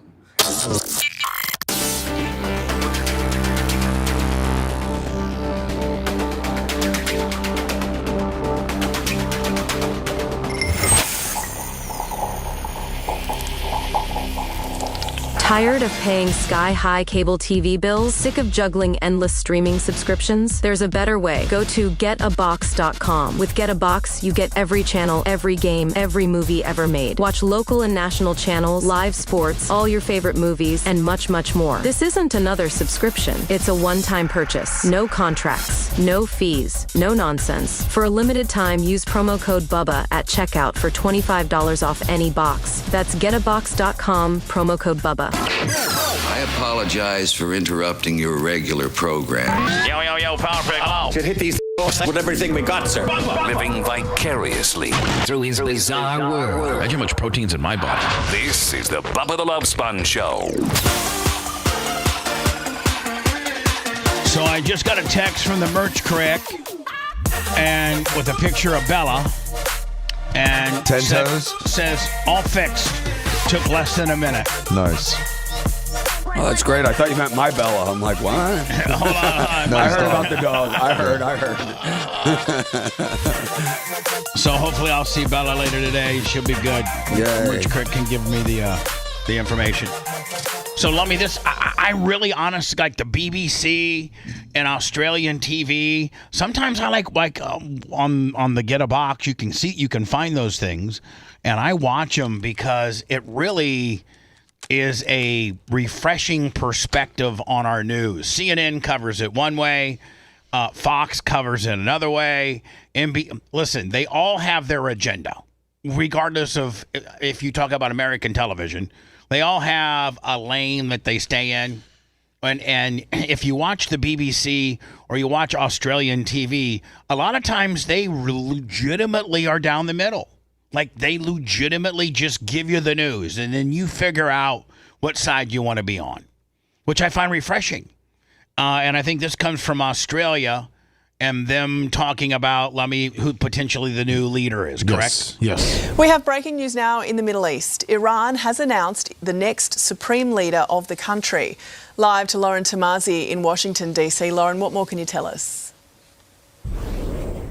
Jane, this has just been announced by Iranian state TV that Mojtaba Khamenei, the second son of the late Ayatollah Ali Khamenei, has now been announced as the next supreme leader of Iran by Iran's... I think he's the guy on the right. Yeah. This is this is so the guy that we killed, who was the supreme leader, this is his, I think, second eldest son. Yes, and we also killed his wife in the bombings. We killed this guy's wife? Yes. Oh, yeah, so, like, he's going to be somebody we want wants to be cool to us and be fair. Oh, yeah, definitely, Bubba. And not want to kill Israel. Absolutely. This guy's going to be the great. Mm-hmm. I think I have that of experts. He's a 56-year-old son of the late Ayatollah Ali Khamenei, who was killed at his compound last week by US and Israeli strikes. And we know that Khamenei has never held public office before. He's known to be very close to the Islamic Revolutionary Guard. He was actually sanctioned by the United States in 2019. Now, this news has just come in, so there hasn't been any reaction from the US president just yet. But just days ago, Donald Trump has said that the Ayatollah's son would be unacceptable to him. We know that the US president says that he wants a hand in picking the next leader of Iran. So this morning, even the US president saying any new leader who... Why would Iran think that this would be something that we're going to just be like, oh, yeah, cool, we're good? NorCal Mark, $50. Like, what? Like, they're just trying to show they've got their stuff together. Well, I think they're just trying to. I think they're trying to show that they're not going to do what we want, and which is just going to get them blown off the map even sooner. 100%. Not up to his standard, is not going to last long. So we are now watching for reaction out of the White House. But now let me. Does Vegas have odds on when this guy's dead? They should. Who lasts longer, him or the next Raiders coach? You know, it's just coming in, Jane, from Iranian state TV, that Mojtaba Khamenei, the second son of the late Ayatollah, has now been announced as the new supreme leader of Iran. And at that point, like, what's your job? Like, okay, stay alive. But you're right. You're right. But like, all right, let's say that genuinely you would want to do the right thing, and you're not going to live and rule like your father, and you're going to do everything opposite that your father did, and you're going to liberate and free Iranians to have a voice and to speak and to, be free and not publicly execute people for protesting and just all the absolute horrible, horrific, unhumanitarian things that his dad. I mean, his dad was a dictator. It was not a free society. It was not governed by a Congress or a Senate or a president. When the leader of your country is called the supreme leader, then it's a cult, and he's a dictator, and there's no way to replace him. At least most countries have a mechanism to replace the leader, the president, after X amount of, like, 4 years, whatever. Those countries that have elections and things like that. I don't know when you're the supreme leader or something like that. Like, there's a mechanism to ever get you thrown out. So, like, I don't know how this guy... Has he indicated that he wanted to talk to Trump? And so they said supposedly he's ready to talk, but he still wants nuclear weapons, or he has said it in the past. Yeah, and he's going to be doing all that same stuff his dad did, killing protesters, throwing gay people off of parking garage roofs. I mean, they're animals, they're savages, and this guy needs to be off like the rest of them. I think Trump gives his opinion of this guy here. Their leadership is just rapidly going. Everybody that seems to want to be a leader, they end up dead. And it's an amazing thing that's taking place before your eyes, because for 47 years we were pushed around, and we shouldn't have been. And I think I can say, and you see it as well as I do, you see the tremendous progress that's being made. Their missiles are being wiped out rapidly. Their launchers are being wiped out. They're attacking. Now, how much of their military is left? It's my understanding that they don't have much left at all. Well, supposedly they were sending 100 missiles a day, and they're down to like 6 to 8. Now, the Daily Mail reported Iran's new supreme leader has been wounded. I don't know if this has been a bombing this is just came in. at 8:35, Lummy. Well, one of his sons also got killed in a bombing. One of this guy's sons? Yes. Yeah, so if your dad's been killed and they've killed your wife and they've killed your son, I mean, it doesn't. Yeah, really, you're not gonna be bitter. I mean, well, yeah, you're not gonna be bitter, and you might want to, not necessarily take that position of being the leader of that country. That or you don't care about dying. I mean, a lot of these people feel if you die, they become martyrs, and the only way, Bubba, that this guy would be accepted is if he did like the monarchy did in England, and in order to stay in relevant, they gave up 85% of their power. And so the only way that this guy would be, accepted is if he gave up all the power to Iran's parliament and presidency, which they do have. It's just a joke. I think if he went to parliament and presidency, and more importantly, our president, and say, hey, listen, I'm going to be a reformer, the supreme leader's son, and that's it. I'm not the leader of the country. You guys can put things in place to put a president in here, and then I'm just going to be the supreme leader's son, or I'm not the end all be all dictator like my family has been over the years. Maybe he has one vote in parliament. Maybe what I'm saying, Dan, like he's kind of like you said, the royal family had to give up 80 or 85% of their power in order to continue their gig. Well, and they kept their money. They kept their palaces, they kept their money, and they kept that sort of, kept the royalty. It's part of the marketing of England. It's part of their tourism is the royal family. So, Iran could take off that lead and say, we're going to have more of a secular government, but we're going to have a sectarian flavor, and he'll be a supreme religious leader, but he's not going to be involved in the day-to-day or ultimate decision-making of the government. We're going to give that back to the people, and we're going to soften these religious restrictions. That's the only chance of the next leader being accepted by Trump. Hi, who's this? This is Birdman. Hi, Birdman. Hey, good morning there, Bubba. Hey, I'm on vacation. Well, actually, I got fired from my job, but I'm on vacation. Well, you're on permanent vacation, my friend. Yeah, hopefully not. I'm 63, Bubba. I'm a hard worker.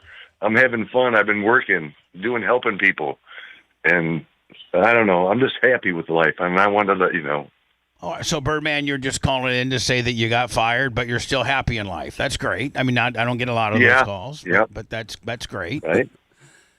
I met a friend that I haven't seen in 30 years, and I haven't got to talk to him yet. So today on my schedule, I have to go talk to this friend of mine that I haven't seen in 30 years and, enjoy some of that, All right, well, perfect. Sounds like everything's going great for you, Birdman. Are you going to try to get back into the workforce and get a job, or you're 63?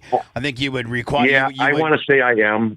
Yeah, I want to say yeah. You could get Social Security, Right, but they only want to give me $600. That ain't enough to, I still have to come up with more. And I'm a poor person. I cut grass, whatever.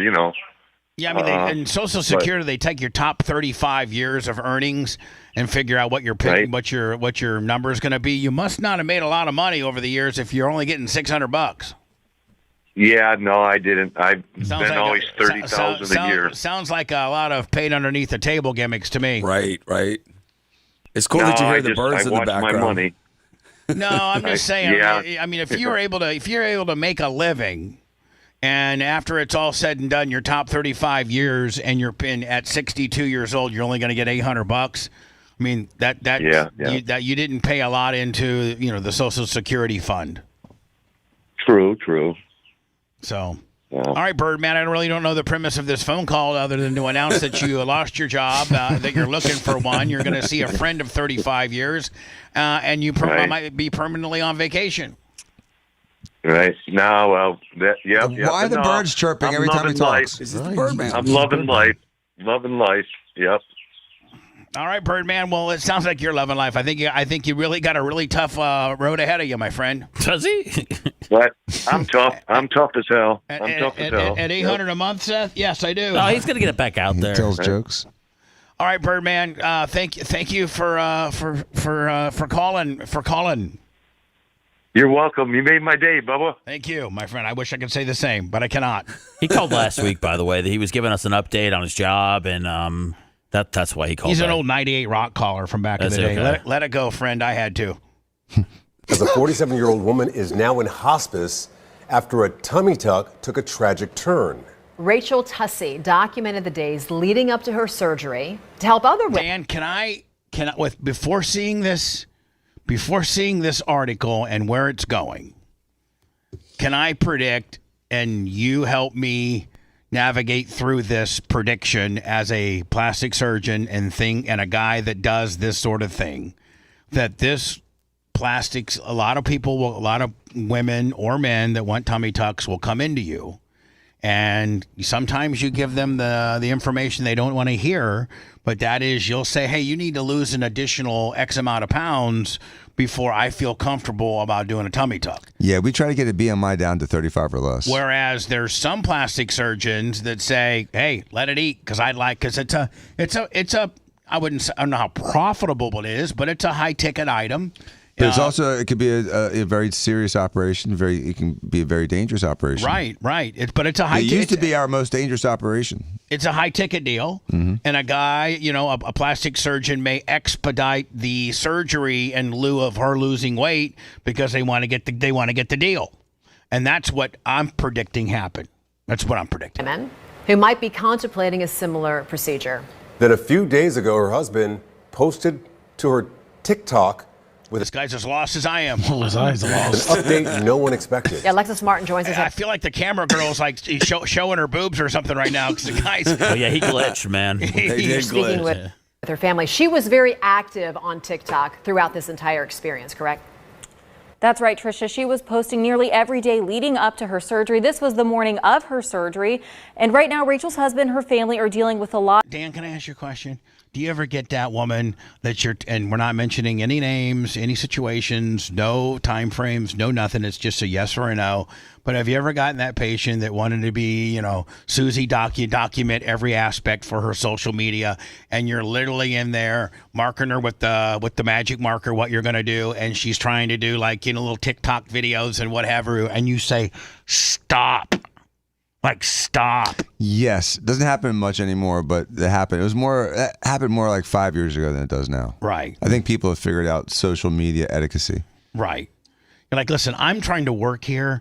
I'm trying to draw, because Dan is like an artist when he comes in there with his little magic marker and starts, Dan, I've seen you do it where a person's getting ready to go in, and then the final phase before you go and scrub up is you go see him in the recovery room or whatever that prep room is, and you get your little purple magic marker out and you start, drawing what you want. This, that, more of this, less of that. Yes, no. Part of the ceremony. Yeah. Emotionally and legally. I spoke with them today, and they gave me permission to use Rachel's TikTok videos to now tell this story and bring awareness to what happened until they're able to sit down with me and do so themselves. They tell me they have obtained a lawyer, but we are not naming the doctor right now because no legal action has been taken yet. Pray. I know it's going to be great, and I've waited a really long time for this. I'm in good hands. I know God's got my back, and let's do this. Somebody dropped the ball. Rachel. Well, God did. I mean, your wife said God had her back, and then you said something that she died. He called her home. Tussey documenting on TikTok as she prepared to get a tummy tuck, a surgery she was very transparent about on social media, speaking about her excitement. I'm only 47, and I think I still have a lot of life to live, and I am so excited to do this for myself. While also opening up about some hesitations. I'm nervous, too. I don't like pain medicine. I don't like pain. Who likes pain? Nobody likes pain. Last Wednesday, the morning of Tussey's surgery, she posted an update ahead of the procedure. Days later, her husband, Jeremy Tussey, made a video posted to the account, shocking everyone who had followed along with Rachel's journey. He describes first speaking with the doctor after the surgery. She assured me the surgery went great, so he was heading home. Jeremy goes on to say the nurses asked about Rachel's pain. The girl said, I was just checking because a few minutes ago I gave you your pain med, which was 0.5 Dilaudid and 150 fentanyl. Dan, is that a normal concoction? I mean, I'm not asking you to, but does that seem normal? It depends. I mean, I don't do post-op acute pain control like that with the fentanyl, so the fentanyl dosing is weird for me. Okay, so that's all you had to say. Yeah, that's not something that you do. A few moments later, he noticed something wasn't right. Her face had lost color. I got down in her ear and hollered Rachel a couple times. No answer. That's when he says the nurse started CPR. Could the fentanyl have done it, Dan? It could have just been too strong of a dose. They could have misdosed her. Misdosed her. Yeah. Yeah, the question is, was this done in a hospital, surgery center, back of an office? Right. At the office of the plastic surgeon. Oh, that's where you get into problems. That's why Dan goes to TOS, because they got any Dan. If you would get in the weeds, they got anything they need over there, over at TOS. Do they not? Yes. Got her and pumped it once or twice. The bag wasn't sealed around her face, and then she walked away and grabbed some Narcan. Jeremy says they called the doctor. Well, Dan, Narcan indicates an opiate overdose, which is what the fentanyl was. Right. Back. He assessed the situation and made sure told him to call 911. Jeremy says they were taken to Bethesda North by ambulance, where he says doctors told him Rachel was without oxygen for 6 minutes. Oh, you're done. Yep. Done. Dan, that's the precedent that Dan has often said. 6 minutes, done. If you can get a person under 6, you got a chance. But at 6, the brain's cooked. Right, Dan? I mean, you've often said that. 6 minutes is deadly. That's kind of the number. It's actually Jeremy the says cutoff. Rachel's brain dead. Today, her son told me over the phone she was pulled off life support yesterday and is being transferred. Listen, I'm telling you right now, it's the fentanyl. Yeah, it sounds like it. Sounds like an overdose. In my opinion. Right. In my opinion. Same. It sounds like through pain management, whatever you gave her Dilaudid in conjunction with the fentanyl, and then now you're bringing Narcan to bring her back. You only bring people back with Narcan when they've overdosed on an opiate. Yep. To hospice. I reached out to the doctor about these allegations yesterday with an email. I sent a follow-up today and called his office. So far, I have not received any comment from him regarding the situation. Dan, do you use fentanyl at all? TOS does, but they're the anesthesiologists that use it every day and are monitoring the patient. Right. At that point, the reason fentanyl is used, Stephen, is because it acts fast and it goes away fast. Okay. It doesn't linger. Just seems like a dirty word. I don't know. Well, I mean, fentanyl is a medical drug, just it's like morphine. Morphine, no, but people don't shoot morphine; they shoot heroin. Now, but they're getting fentanyl, so they have that name. Just like the oxycodone wasn't a bad word until people started abusing it. Fentanyl was dangerous, Stephen, and then came N-fentanyl, which was literally 1,000 times more potent than fentanyl, and it's so strong it just takes small amounts to overdose. So, Dan, let me ask you a question. There's not a lot of being a lawyer, play. You having 2 lawyers and a doctor in here. If his orders were, the 0.5 fentanyl and then the whatever Dilaudid, and he has done that. That's been his post-op, concoction, because the nurses or whoever can't administer that unless it's ordered by the doctor, correct? Yes. Now, could anybody else have ordered that? Could the anesthesiologist have ordered that? The anesthesiologist is the one that usually manages the patient in the post-op period in recovery room. So the doctor being not the surgeon doctor, but the doctor being the sedation doctor. Right. So at that point, would liability go on him and maybe not the plastic surgeon? Unless the plastic surgeon served as both. Oh, okay.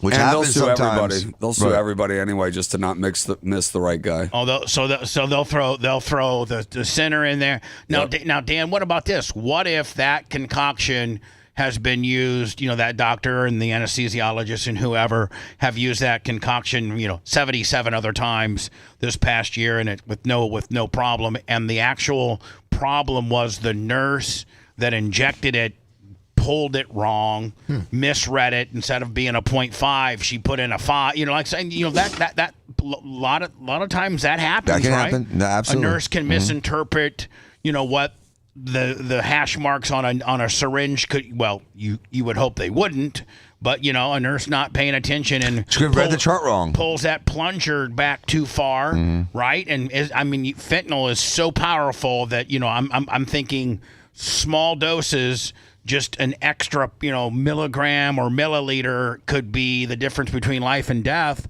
What if the problem was her, the person that administered, Well, that's why Jay sues everybody. Jay's been doing medical malpractice for decades. That's what Jay News Billboard should be.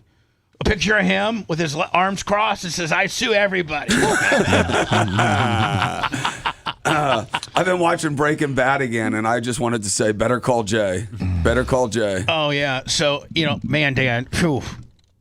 Simple tummy tub. It's tragic. And, again, maybe she had a weird reaction to it. Maybe it was, an unusual or unexpected reaction to it. But, in a recovery room with all that monitoring, you would hope that wouldn't happen. Well, when they're bringing out the Narcan, usually Narcan works miracles. And I've seen people like homeless people that have completely OD'd on ketamine or fentanyl or heroin or crack or whatever, and they shoot that in their nose, and it's like somebody they're the Undertaker. They just stand right up. They're they're it's ready like to Terminator. It's also they get right back up. It's like nothing ever happened. So it's crazy. So for her not to react that way, it was too long. Oh, they wait. So is there a period where if you wait too long, the fentanyl becomes less effective? No, it's the 6 minutes. 6 minutes, she pickled her brain. Who cares if they got the fentanyl out? She's already damaged. Oh, okay. So if they would have done fentanyl and within minute 1, we probably would have had a different outcome. Right. And President Trump warns Iran the Iranian war may continue until all the military and leaders are gone. Which seems like that could be a while, couldn't it? We have to kill all those people. Yeah. Glad we paid our respects. Tough. Did the United States bomb a girls' elementary school in southern Iran on the first day of the war and kill 175 people? In my opinion, based on what I've seen, that was done by Iran. Is that true, Mr. Hickson? It was Iran who did that? We're certainly investigating. Man, you can't even really see the hole in his ear, can you? Nope. He's got a hole. It was a graze. Grazed him. It's so amazing how close and yet no damage. The only side that targets civilians is Iran. We think it was done. We think it was done by Iran. So Iran, who's trying to make the people of Iran hate America, hate Israel, hate Kuwait, hate Saudi Arabia, anybody that's helping, with this cause, they are bombing themselves, blaming him on all the people I just mentioned. Oh, Israel, they're the ones that bombed the girls' school. Oh, Kuwait, they're the ones that bombed the church. America, they're the ones that took out the supreme leader's wife. Well, Iran bombed 12 different countries. It's not that but they're also far bombing, of a stretch. But they're also bombing girls, schools, right, blaming it on Israel and America. Right. It's not that far of a stretch to think that they could have bombed their own schools and as well as the other 12 countries they bombed. Very inaccurate, as you know, with their munitions. They have no accuracy whatsoever. It was done by us. It wasn't intentional. Hey, stuff happens. I would say, hey, man, shiz happens in war. Right. Is supporting Iran somehow in this? No, I haven't had that. I have had no indication of that whatsoever. Now, let me ask you a question. If all the leaders we have a problem with, if they wanted to be cool and just all get together and say, okay, we're the people that Trump wants, we're the people that have to be out of power in order for him to come in here and do what he wants and try to bring democracy to Iran, would America gather these people up and incarcerate them, or would they just let them live freely in Iran? Which people? These leaders. He said he'd give amnesty to everybody, Bubba, if they just stopped. Yeah, that's what I was saying. Stuff like all the leaders and stuff that he's got a problem with that have to be removed before they can move forward.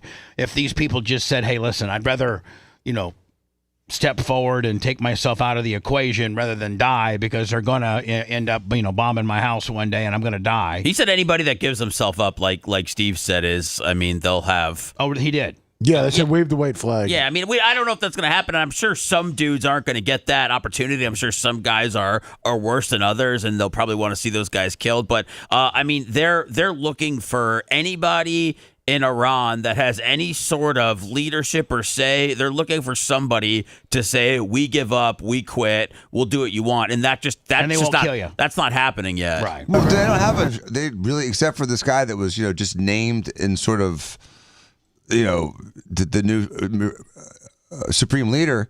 They don't have a government intact right now. So it's hard to say who you're negotiating with.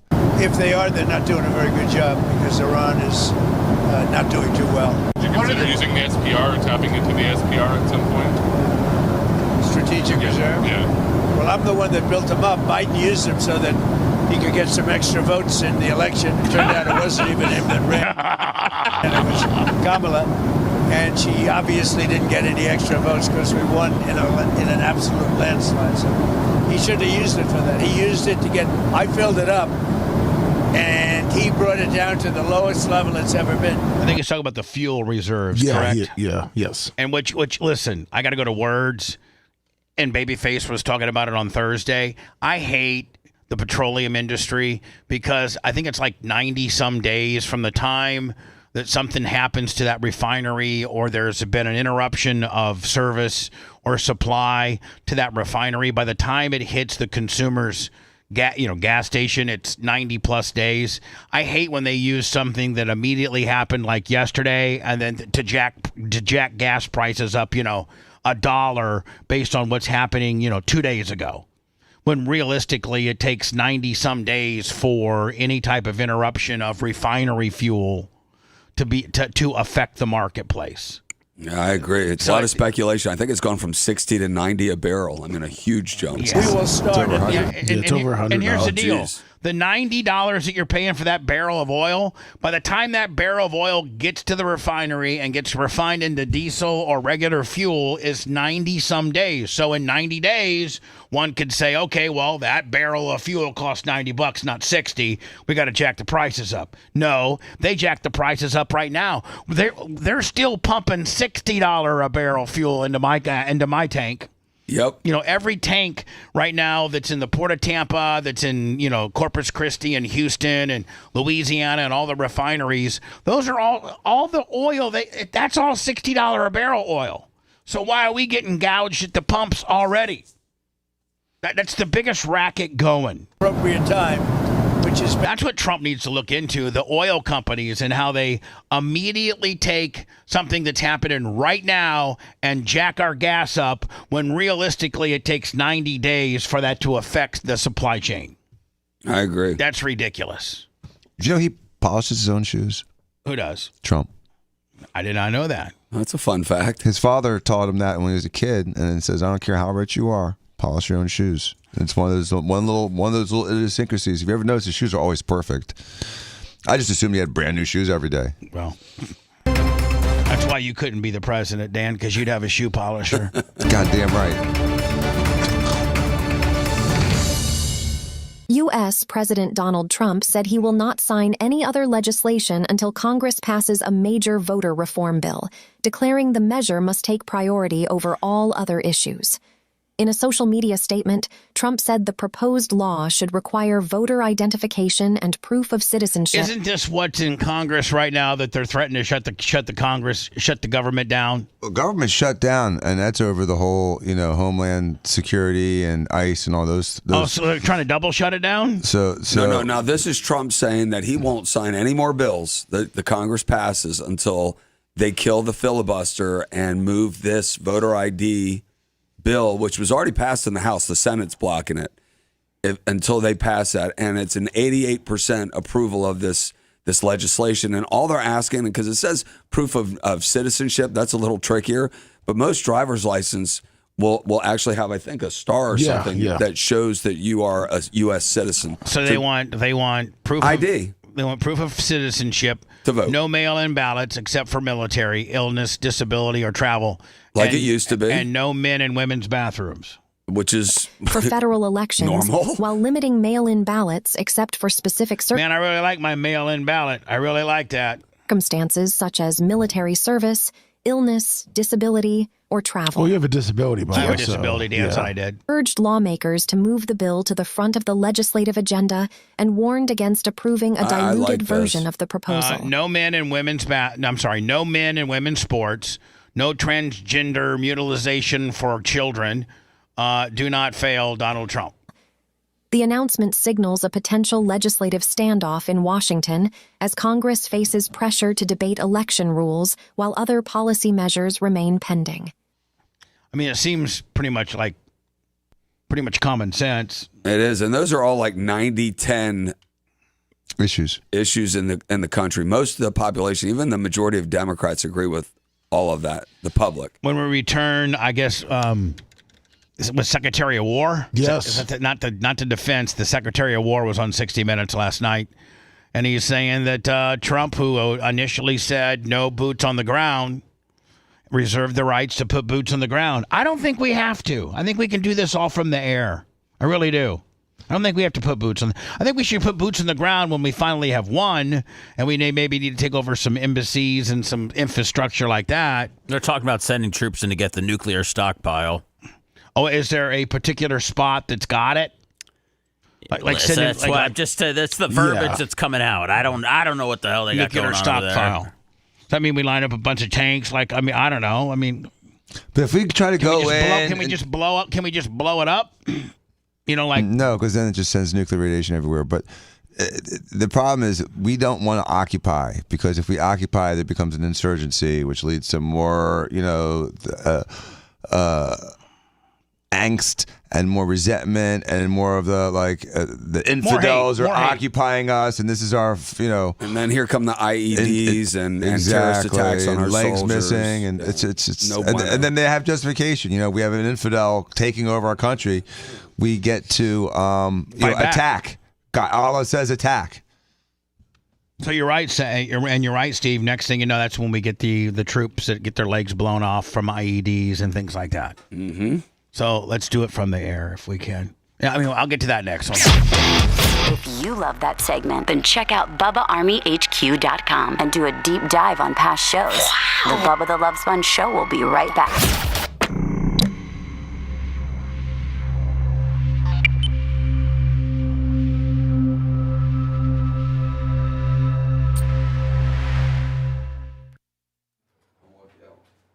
See you, Dan.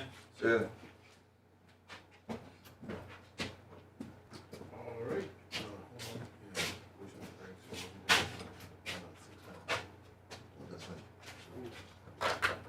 Going from the Philippines.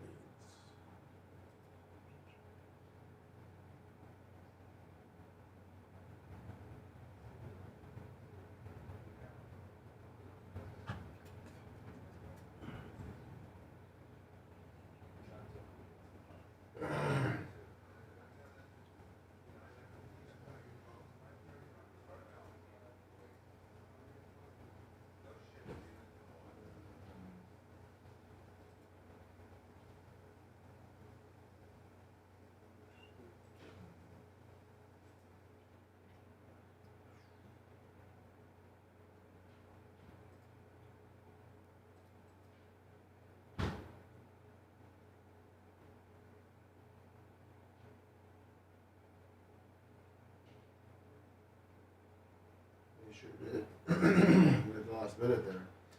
Sure one. Street Guide Street, 54 months.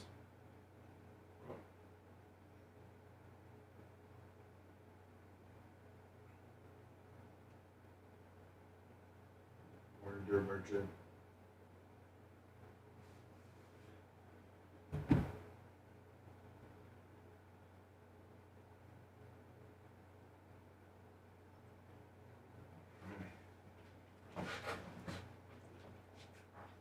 Just Bubba fan.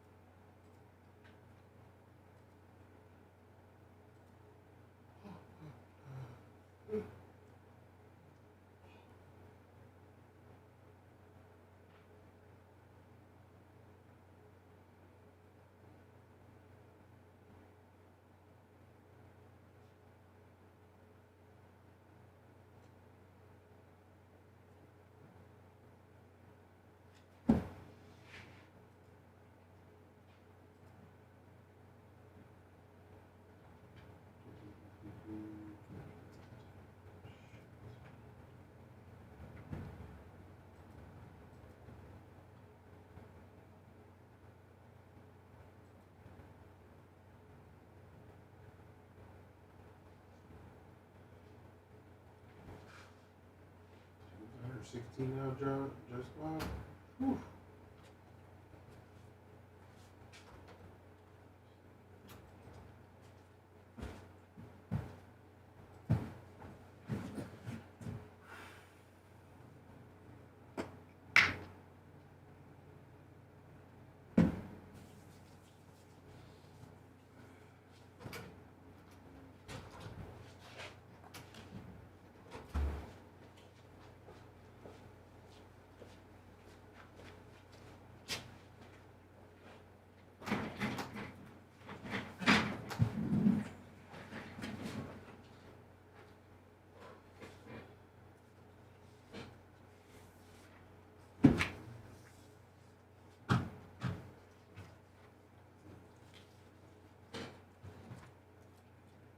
Brandon Foster.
TJ from Jersey. TJ from Jersey, 61 months. Doug Harrington, 45 months.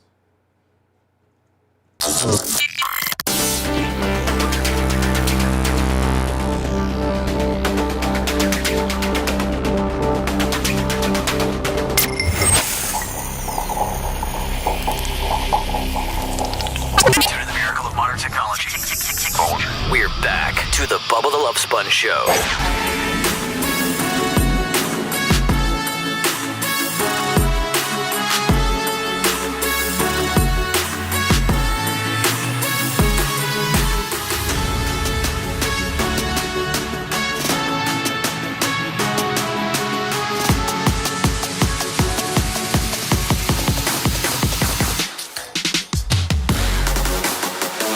Today's after show, me, Lummy, and Seth, about 20 after or so. Hi, who's this? Hello, Bubba. Can you hear me? Yes, I can. John from Philippines. You're from the actual... John from the Philippines. John from the Philippines. You're in the Philippines now as we speak? Yes. Fantastic. I've heard a lot of good things about the Philippines.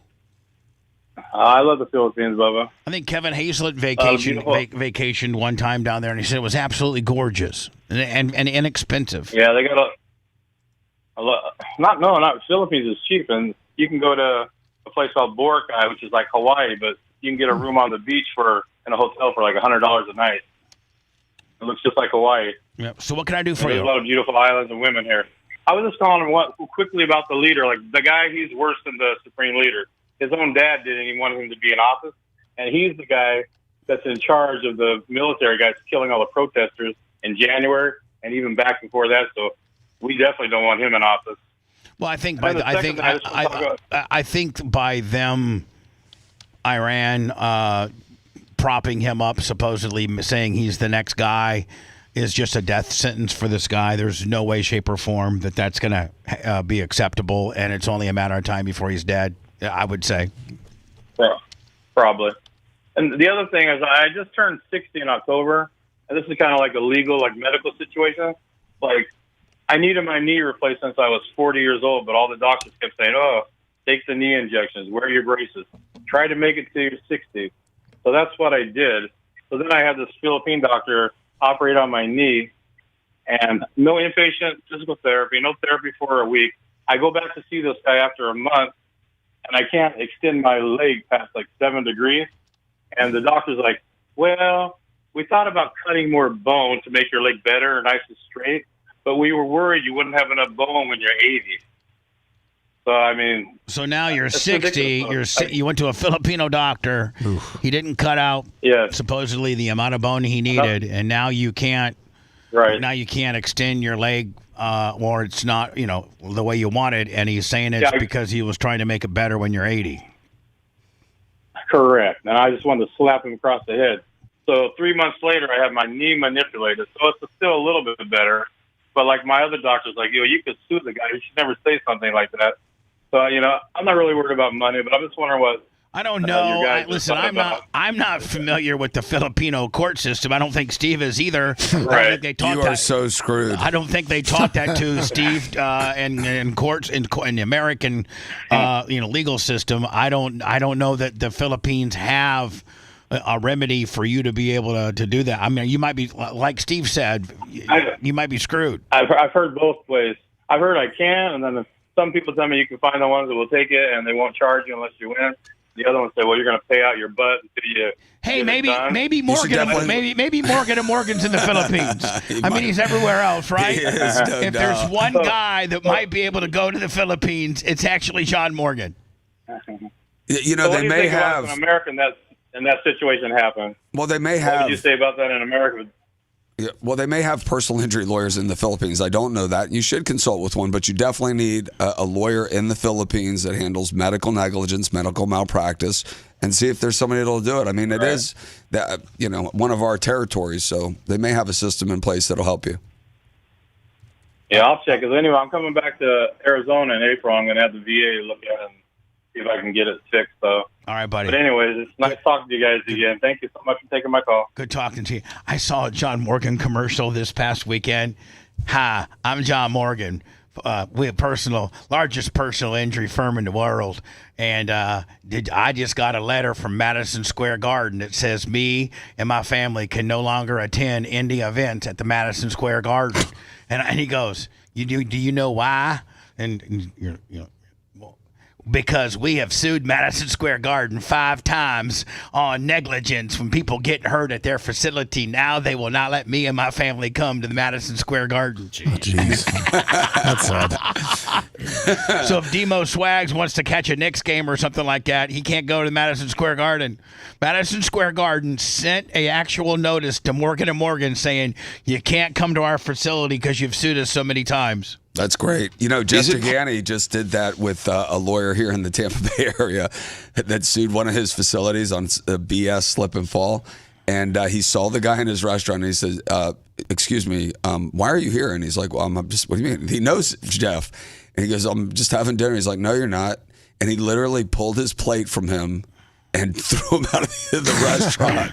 You're kidding me. Nope. Tossed You've him. sued me enough, you son of a bitch. Get the hell out of here. And frivolous, and he knows him, and it's his friend. And I mean, I'm like, Jeff, that's just him making a living. That's how he does his stuff. He's like, not in here. I'm making my living, and he ain't going to be in here. Yeah. I was like, wow. All right. Is it possible to achieve the objectives President Trump has set before you if we don't locate and obtain and extract the highly enriched uranium? There's a lot of different ways we can get after that. They've used a conventional umbrella of missiles that was growing every single day, their production capacity, to try to cover over their nuclear blackmail ambitions.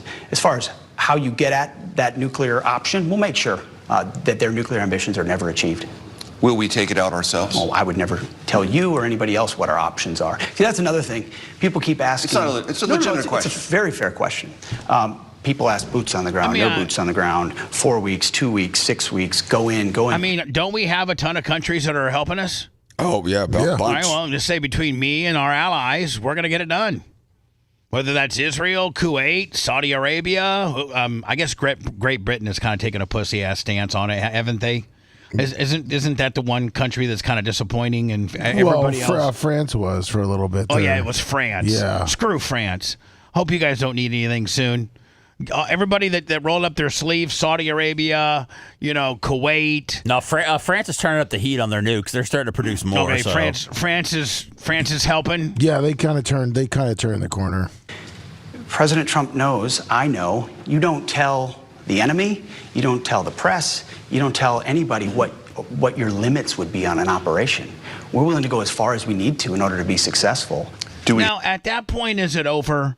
If we take out their nukes and then we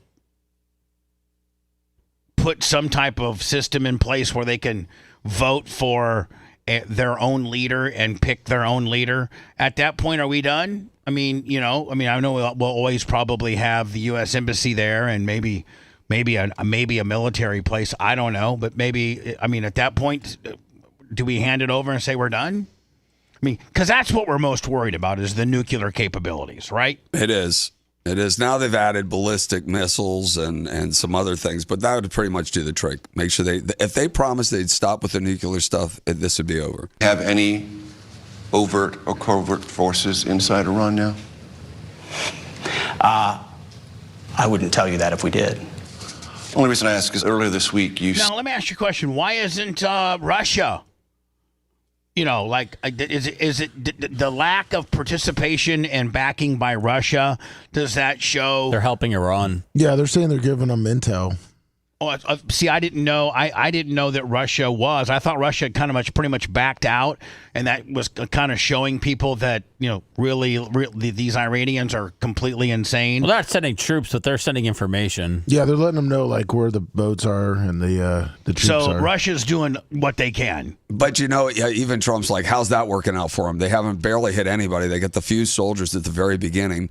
And Russia and China have been impotent in this. They look so weak. This is their biggest ally. If somebody hit UK or even France, we'd be all over that fighting, not like giving information. We'd be sending jets, bombs, missiles. China and Russia are just giving intel. They're just look so weak. And we've taken their fuel. We've taken Iran and is that still the answer? Venezuela. Yeah, that's still the answer. But we reserve the right. We would be completely unwise if we did not reserve the right to take any particular option, whether it included boots on the ground. The reason I ask is earlier this week you said no. Is that still the answer? Here, I want to see what the question was again. I think I started. Overt or covert forces inside Iran now? I wouldn't tell you that if we did. Only reason I ask is earlier this week you said no. Is that still the answer? Yeah, that's still the answer. But we reserve the right. We would be. So he's saying the answer is still we don't want boots on the ground, but we reserve the right to put boots on the ground if we need to. And if we have anyone there now, we're not going to tell you. Completely unwise if we did not reserve. Do you think we got some Navy SEAL 6 guys over there and some Army Ranger 12, the very, very special ops, the real Rambo dudes, like the guy the team that went and got Osama bin Laden, and do you think we got some of those guys over? Yeah, I bet you we do. In Israel too. Oh, in Israel's usually they have better intel than we do, aren't they? Really, really big on the intel. Yeah, and they're also big on the covert operation type of deal. Yes. Some of their guys are the most highly trained, covert operated guys there are. So between Israel and us, I'm sure we got some boots, some type of boots on the ground. Not a lot, but some very powerful ones. The right to take any particular option, whether it included boots on the ground or no boots on the ground. Steve, we saw this story last week. Did you see it with your brother? Oh, yeah. Wasn't that great? Wasn't that great? Yeah, we were going to wait and play for it. Golf carts are pretty much a staple here in Florida, but they're posing a bigger danger. Golf cart crashes are on the rise after a significant drop in 2021. And one Tampa law firm noticed this startling trend and spoke to our Fox 13's Danielle Zolkowski. She joins us live tonight in Tampa with more on this. So, Danielle, what are they saying about this? Well, Jay Diaco's saying if you got a golf cart wreck, give me a call because I sue everybody. I'll sue the battery company.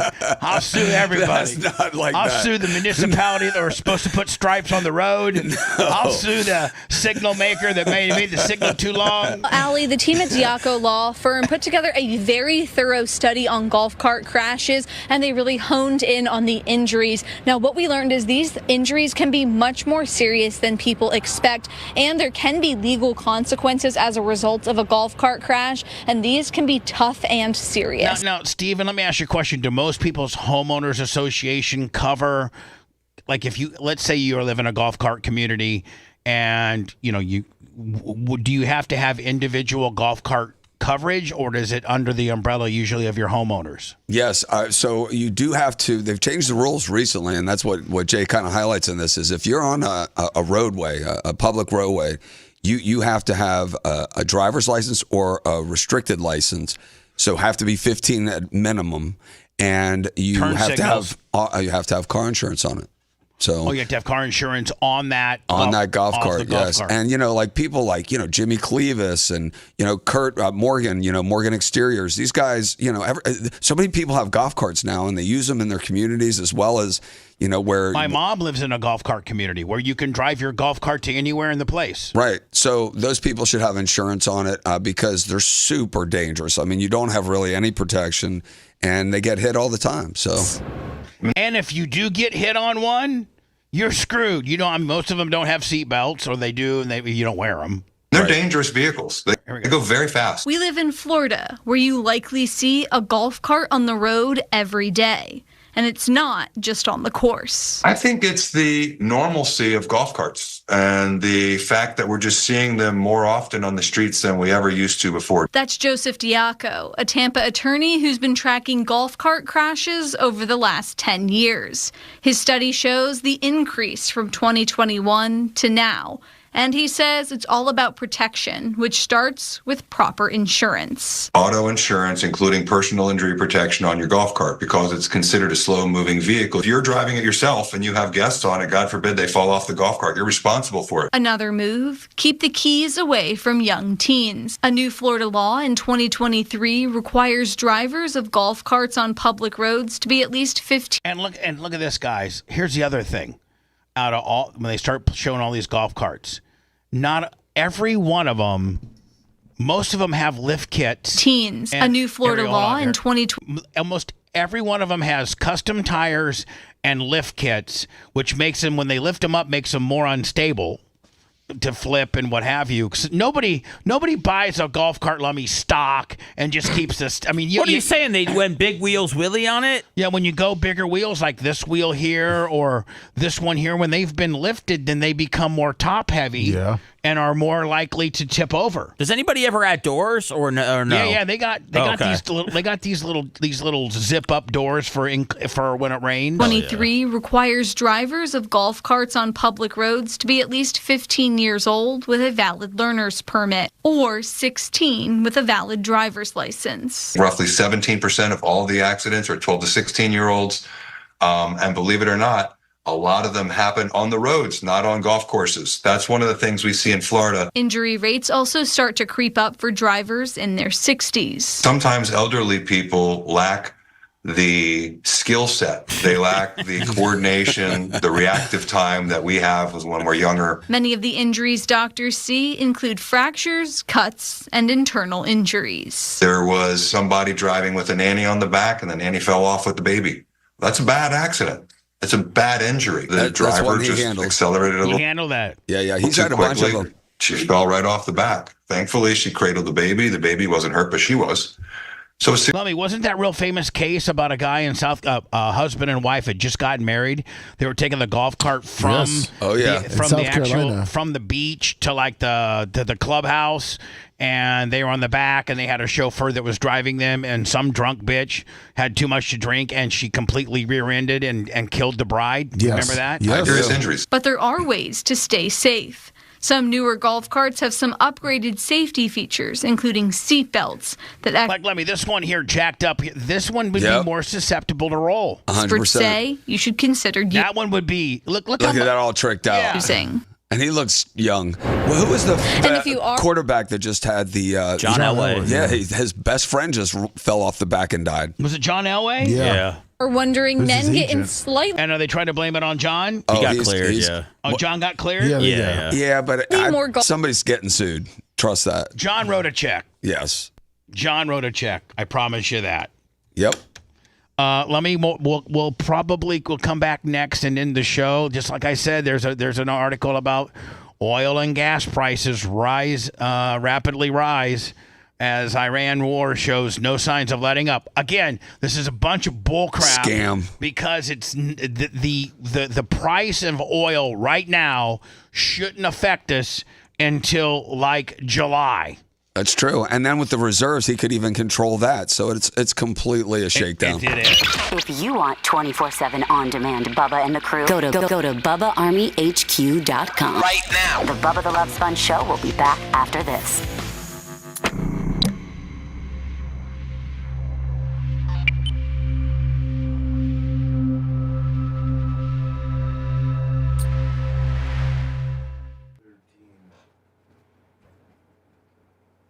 So well over 100.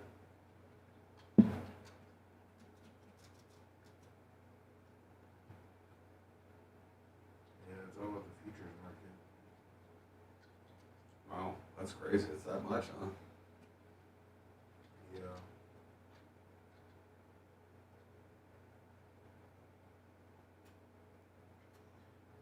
Somebody cut that oil off.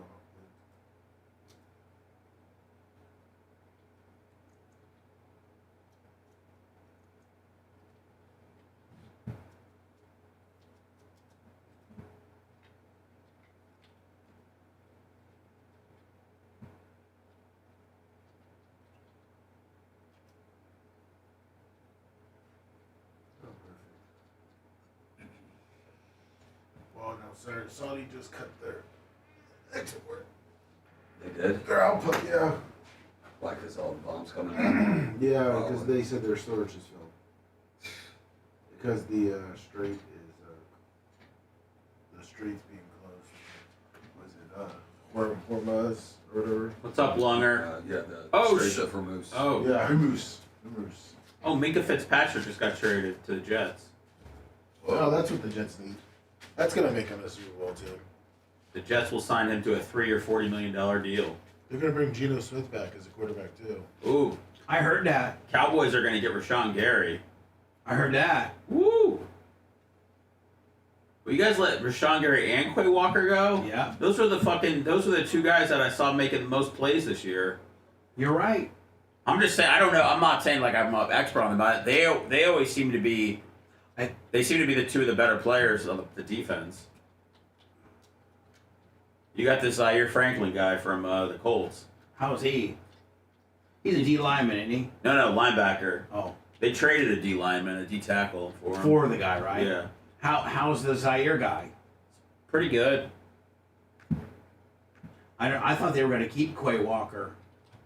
I don't know who's got all the money on their team outside of Love, because they're really letting some guys walk. Well, Micah Parsons. I'd love for the Bears to get Quay Walker. I don't know how much he's going to cost. He's good as fuck side to side. I mean, I thought you would want Rashawn Gary and Micah Parsons together. They think Gary's underperforming for what they paid him. He's got a big number. He's got like $22 million.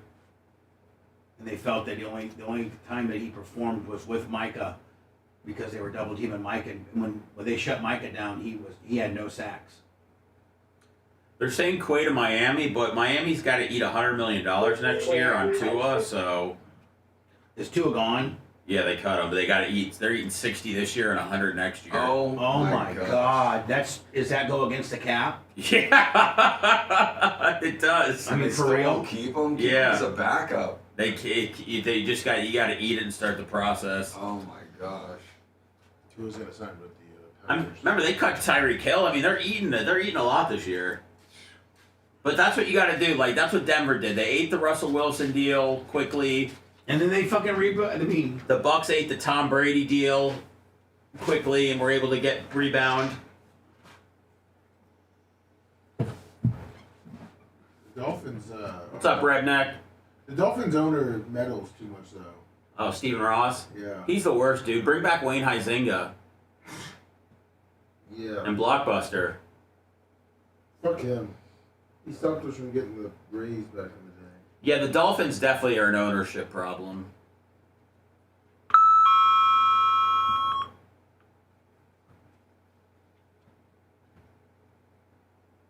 Winnable in 71 months.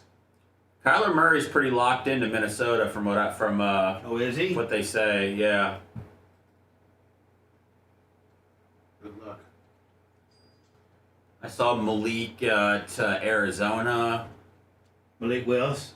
Yeah. Greg D, $20. Was he getting like 20, 25? Thank you, Greg D. He'll probably get like a 2-year like 40, like $50 million deal with like 30 or 40 guaranteed. Mm-hmm. And then they got to get rid of Murray, right? They already did. They already cut him. What's up, Madden Crusher?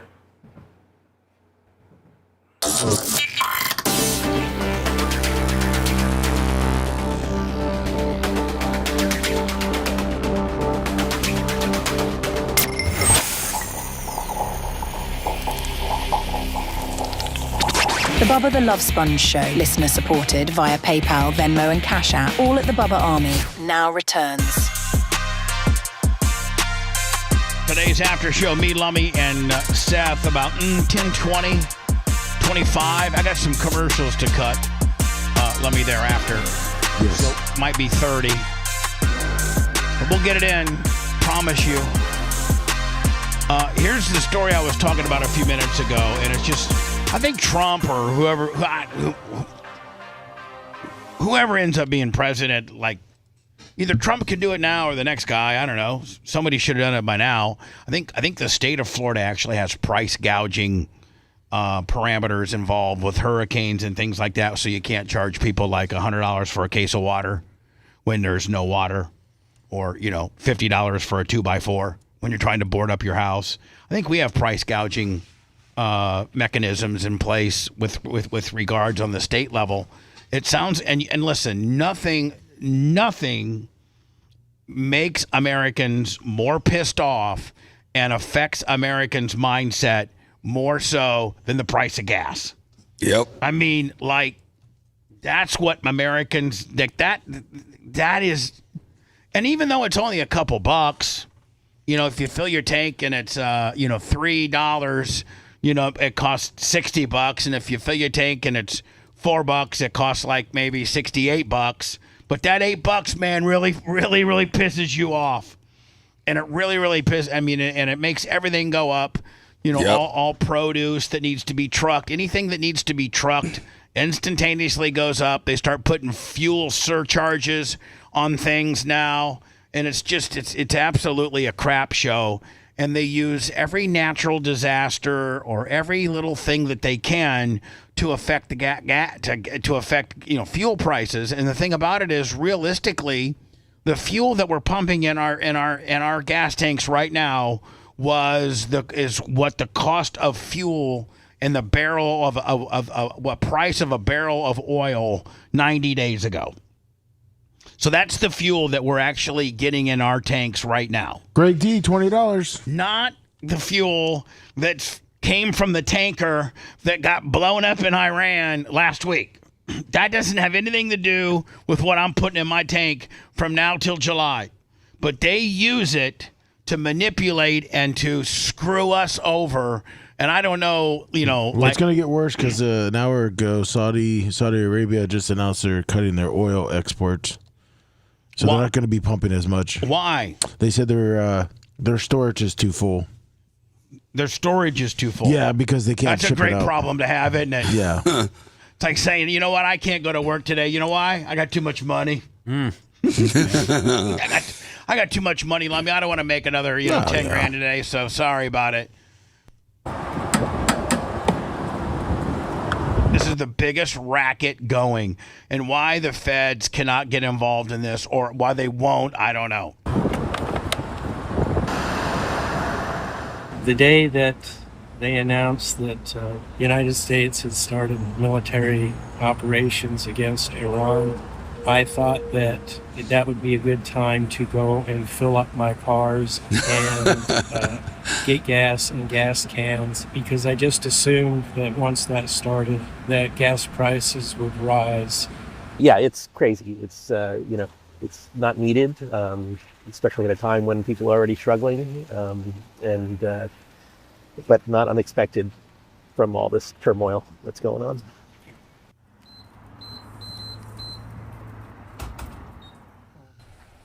I believe we're going to pay for this because of what's going on.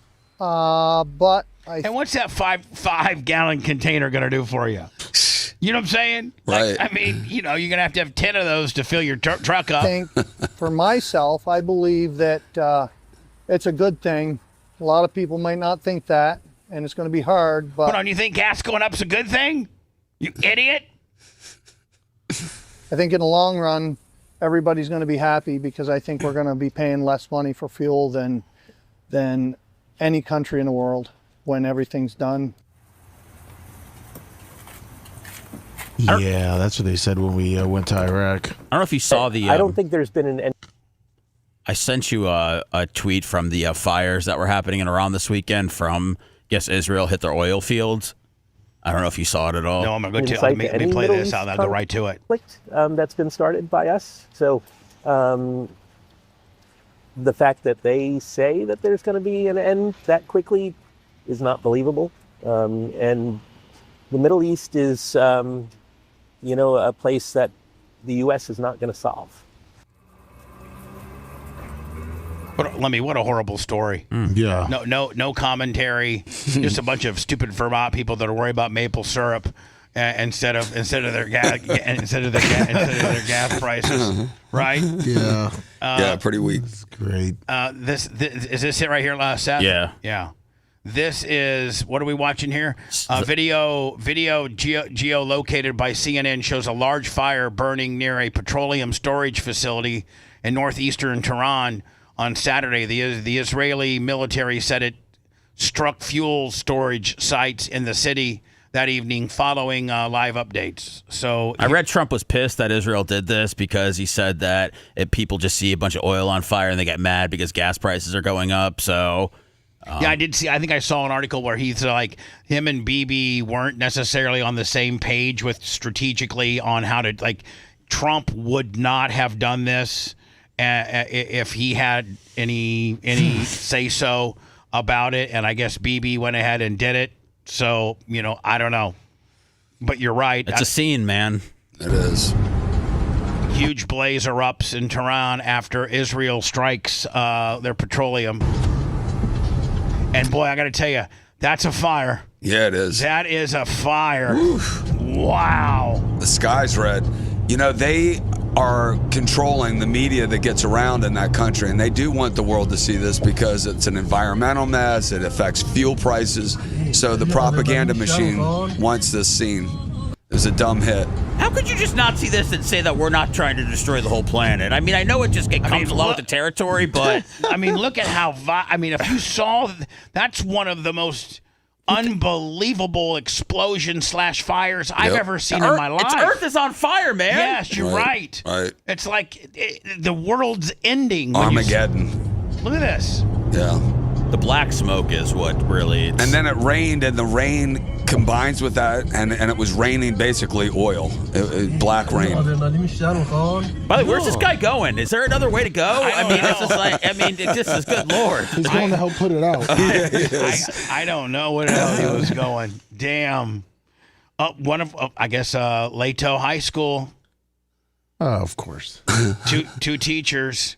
I got two teachers either exposing or having sex or doing something I think this guy just kissed her, I think. Our television production teacher is behind bars accused of kissing. Now, isn't that usually, Seth, when they put the green vest on you, that means you've maybe tried to hurt yourself or something? That's not the standard booking smock that you get. That's what they put on me. So you might be right. Were you arrested, Seth? No. Officials say Seth said if he ever was to get arrested, it was on lithium. He'd be wearing the green smock if he wasn't able to take his hit of lithium prior to getting handcuffed. That's not a bulletproof vest? No, I don't think so. High school in Hillsborough County.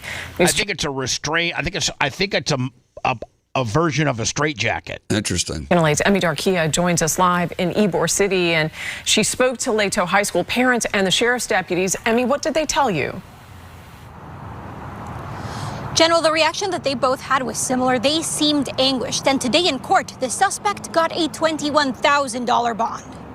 It's absurd that the school accept these kind of teachers at the school. 33-year-old Gregory Cienadinos, a former television production teacher, had his first appearance this afternoon. See, if you look, everybody's in the orange willies, right? Yeah. This guy's got some kind of red deal going on, but this guy's got one of these bulletproof straight jacket. Like it's noticeably different than anybody else. Yes. Usually this is where they put the cuckoo for Cocoa Puffs guy. Former television production teacher had his first appearance this afternoon after being arrested by the Hillsborough County Sheriff's Office within 24 hours of the student speaking up. This is a concerning and disgusting case of an individual who used his authority to take advantage of a teenager who trusted him. He is facing 2 felony charges for attempting to sell or distribute obscene material to a child and for soliciting or engaging in lewd conduct with a student. He is also facing a misdemeanor charge for battery. Absolutamente. I think it's absolutely terrible that a child was This woman Did she just say demented? I think so.